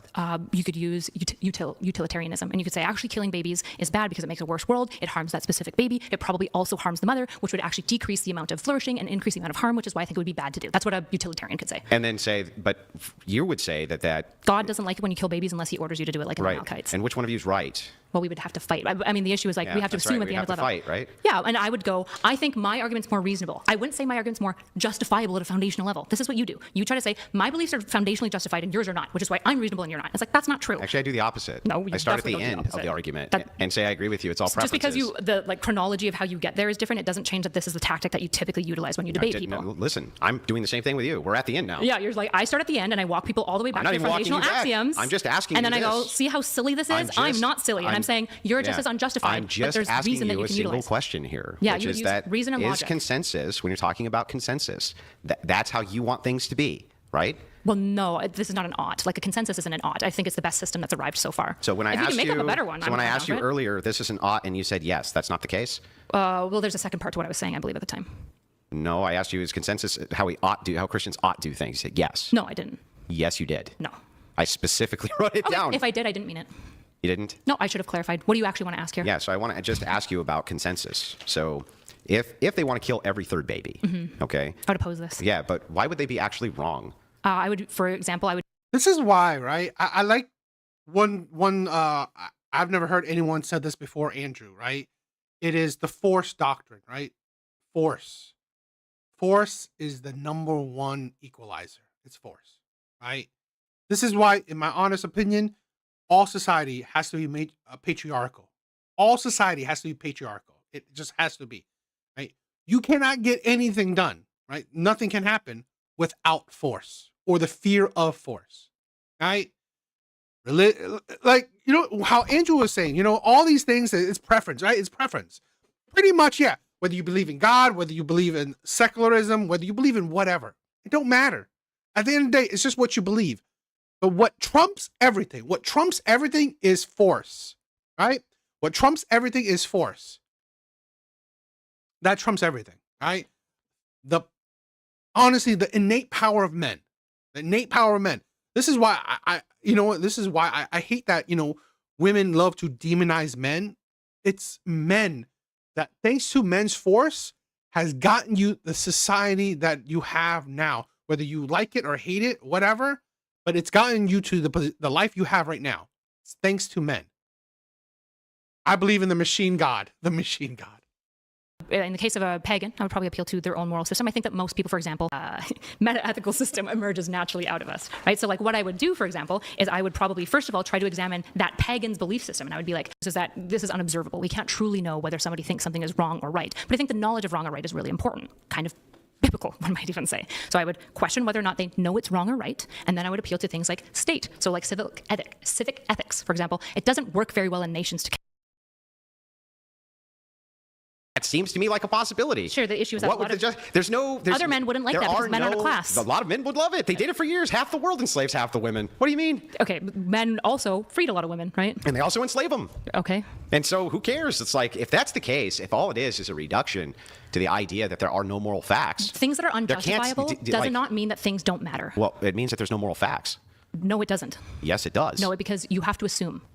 You're assuming there's moral facts. Yep. Do you know what a fact is? Yeah. What is it? A fact is something that is real and true. Okay, so you're making a truth claim. Yeah, I'm making a truth claim that God exists and that He has made a real objective world with real objective moral systems. Are you not doing the same thing? And you're assuming it. Are you not doing the same thing? I am. I'm here, baby. I'm right here with you. So what, do you think that you can't state moral facts now? I think that anything that I would state as being a moral fact now becomes unjustified, and since it's unjustified, I can do whatever the fuck I want. Okay. And there can be no actual objection to that now. We've destroyed all possibility for objective morality now. No, because people have accepted that Agrippa's trilemma exists for a long time, and we still object one another. Because whether or not, so you and I assume the same things. Those aren't moral facts anymore. You don't have moral facts. You just have assumptions. Sure you do, because God exists. We're assuming that God exists. No. That's an assumption. It has to be. Then if it is and has to be, there are no moral facts. Nope, that's incorrect, because we're assuming moral objectivity. Okay, give me a stance-independent reason for the existence of God. Sorry, a stance independent of reason? Stance independent reason, sir. I don't know what that means, sorry. So give me, other than because erudite believes that God is real. Yeah, so I'm kind of a Thomist in this way. I think that like God demonstrates and shows himself in every part of the world. I think that he is in the design of... Sorry, so you want me to not use any logic or reason for just something outside of you, which would demonstrate this. The Cambrian explosion. Okay, and that demonstrates God. I think it does, yeah. Okay, and that's a stance independent reason. Yeah, because the Cambrian explosion literally happened. So therefore it's a stance independent reason? Yeah. Are you sure? Sure. Okay, I just want to make sure. So your stance independent reason is there's an explosion and that proves God. I think that's one of the proofs. Yeah. Okay, got it. And that's not your stance of that. You're just doing like word games now. No. You are. Nope. I'm just Yeah. asking for a stance independent reason. So how do you? It has nothing to do with me. We get to do like. I'm with you. There are no stance independent reasons for God. Okay, so what you're doing? I guess I need to just be meta again because we can't engage in any fucking substance in this conversation. This is the most substantive it's been. Literally not substance for you to go. Course, reason logic exists. I would Where? objective, Where do they exist? Out there. You can. Where? But math tautologies. Humans don't create math tautologies. They exist regardless of whether or not I want to engage with them. Where? 2 + 2 = 4 always. Where? Out there. Where's there? 2 ducks and 2 ducks = 4 ducks. Yeah, but where's that? The material world. In the material This is world? what I mean, by the way, when I say that he's just trying to do word games now. How is it a word game? I think it Ethos. was. Yes. Okay, and you think that we've lost that? Yeah, of course. And that's a bad thing. Well, I don't think it's an American thing. So it's un-American to have people of color. I think by this standard, the idea of what America is, when I say it's now just a system, then I'm saying what it used to be were these things. Do you agree? It used to be these things. An idea. Yeah, an experiment. Yeah. Great. Yeah. And within the confines of this experiment, it's perfectly acceptable for us to change the parameters, So right? to bring America back to what America was, is that something you would care about doing? Do you love America? Like at least when I say America, I mean your version of America. Would you like to bring America back there? No. Why not? Because I think that there's a better way, which is Christian nationalism. Okay, and what's the conclusion of Christian nationalism? The conclusion of Christian nationalism is to move Christian ethics into the mainstream, utilizing legislation within the liberal confines of the machine that you've built. Why didn't the founding fathers do that then?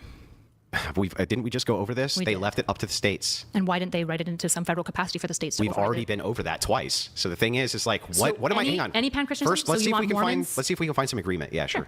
Let's see if we can find some agreement. Do you agree with me that foundationally this was a white nation? No, I don't think whiteness is central to American ethos. Okay, Western European. I don't think the color of your skin is central to an idea at all. You don't think that foundationally though that was a part of the cultural glue that kept things together? No. Not at all. Well, what do you mean by foundationally? Like they really just wanted white people here? Did that exist at the time? Yeah, but I don't think that that's what makes the American ethos, is a preoccupation with whiteness. Okay, no, I'm not saying that. I'm just saying that foundationally definitely was a white nation. When you say foundationally, does it mean there was lots of white people in America? No, that they only wanted white people in America. Well, the issue is they didn't even have a good conception of white at the time that you're talking about, right? Because they Western European. well, they didn't like Irish that much. In True. fact, there was but a whole bunch of but issues they with definitely Irish. wanted Western Europeans.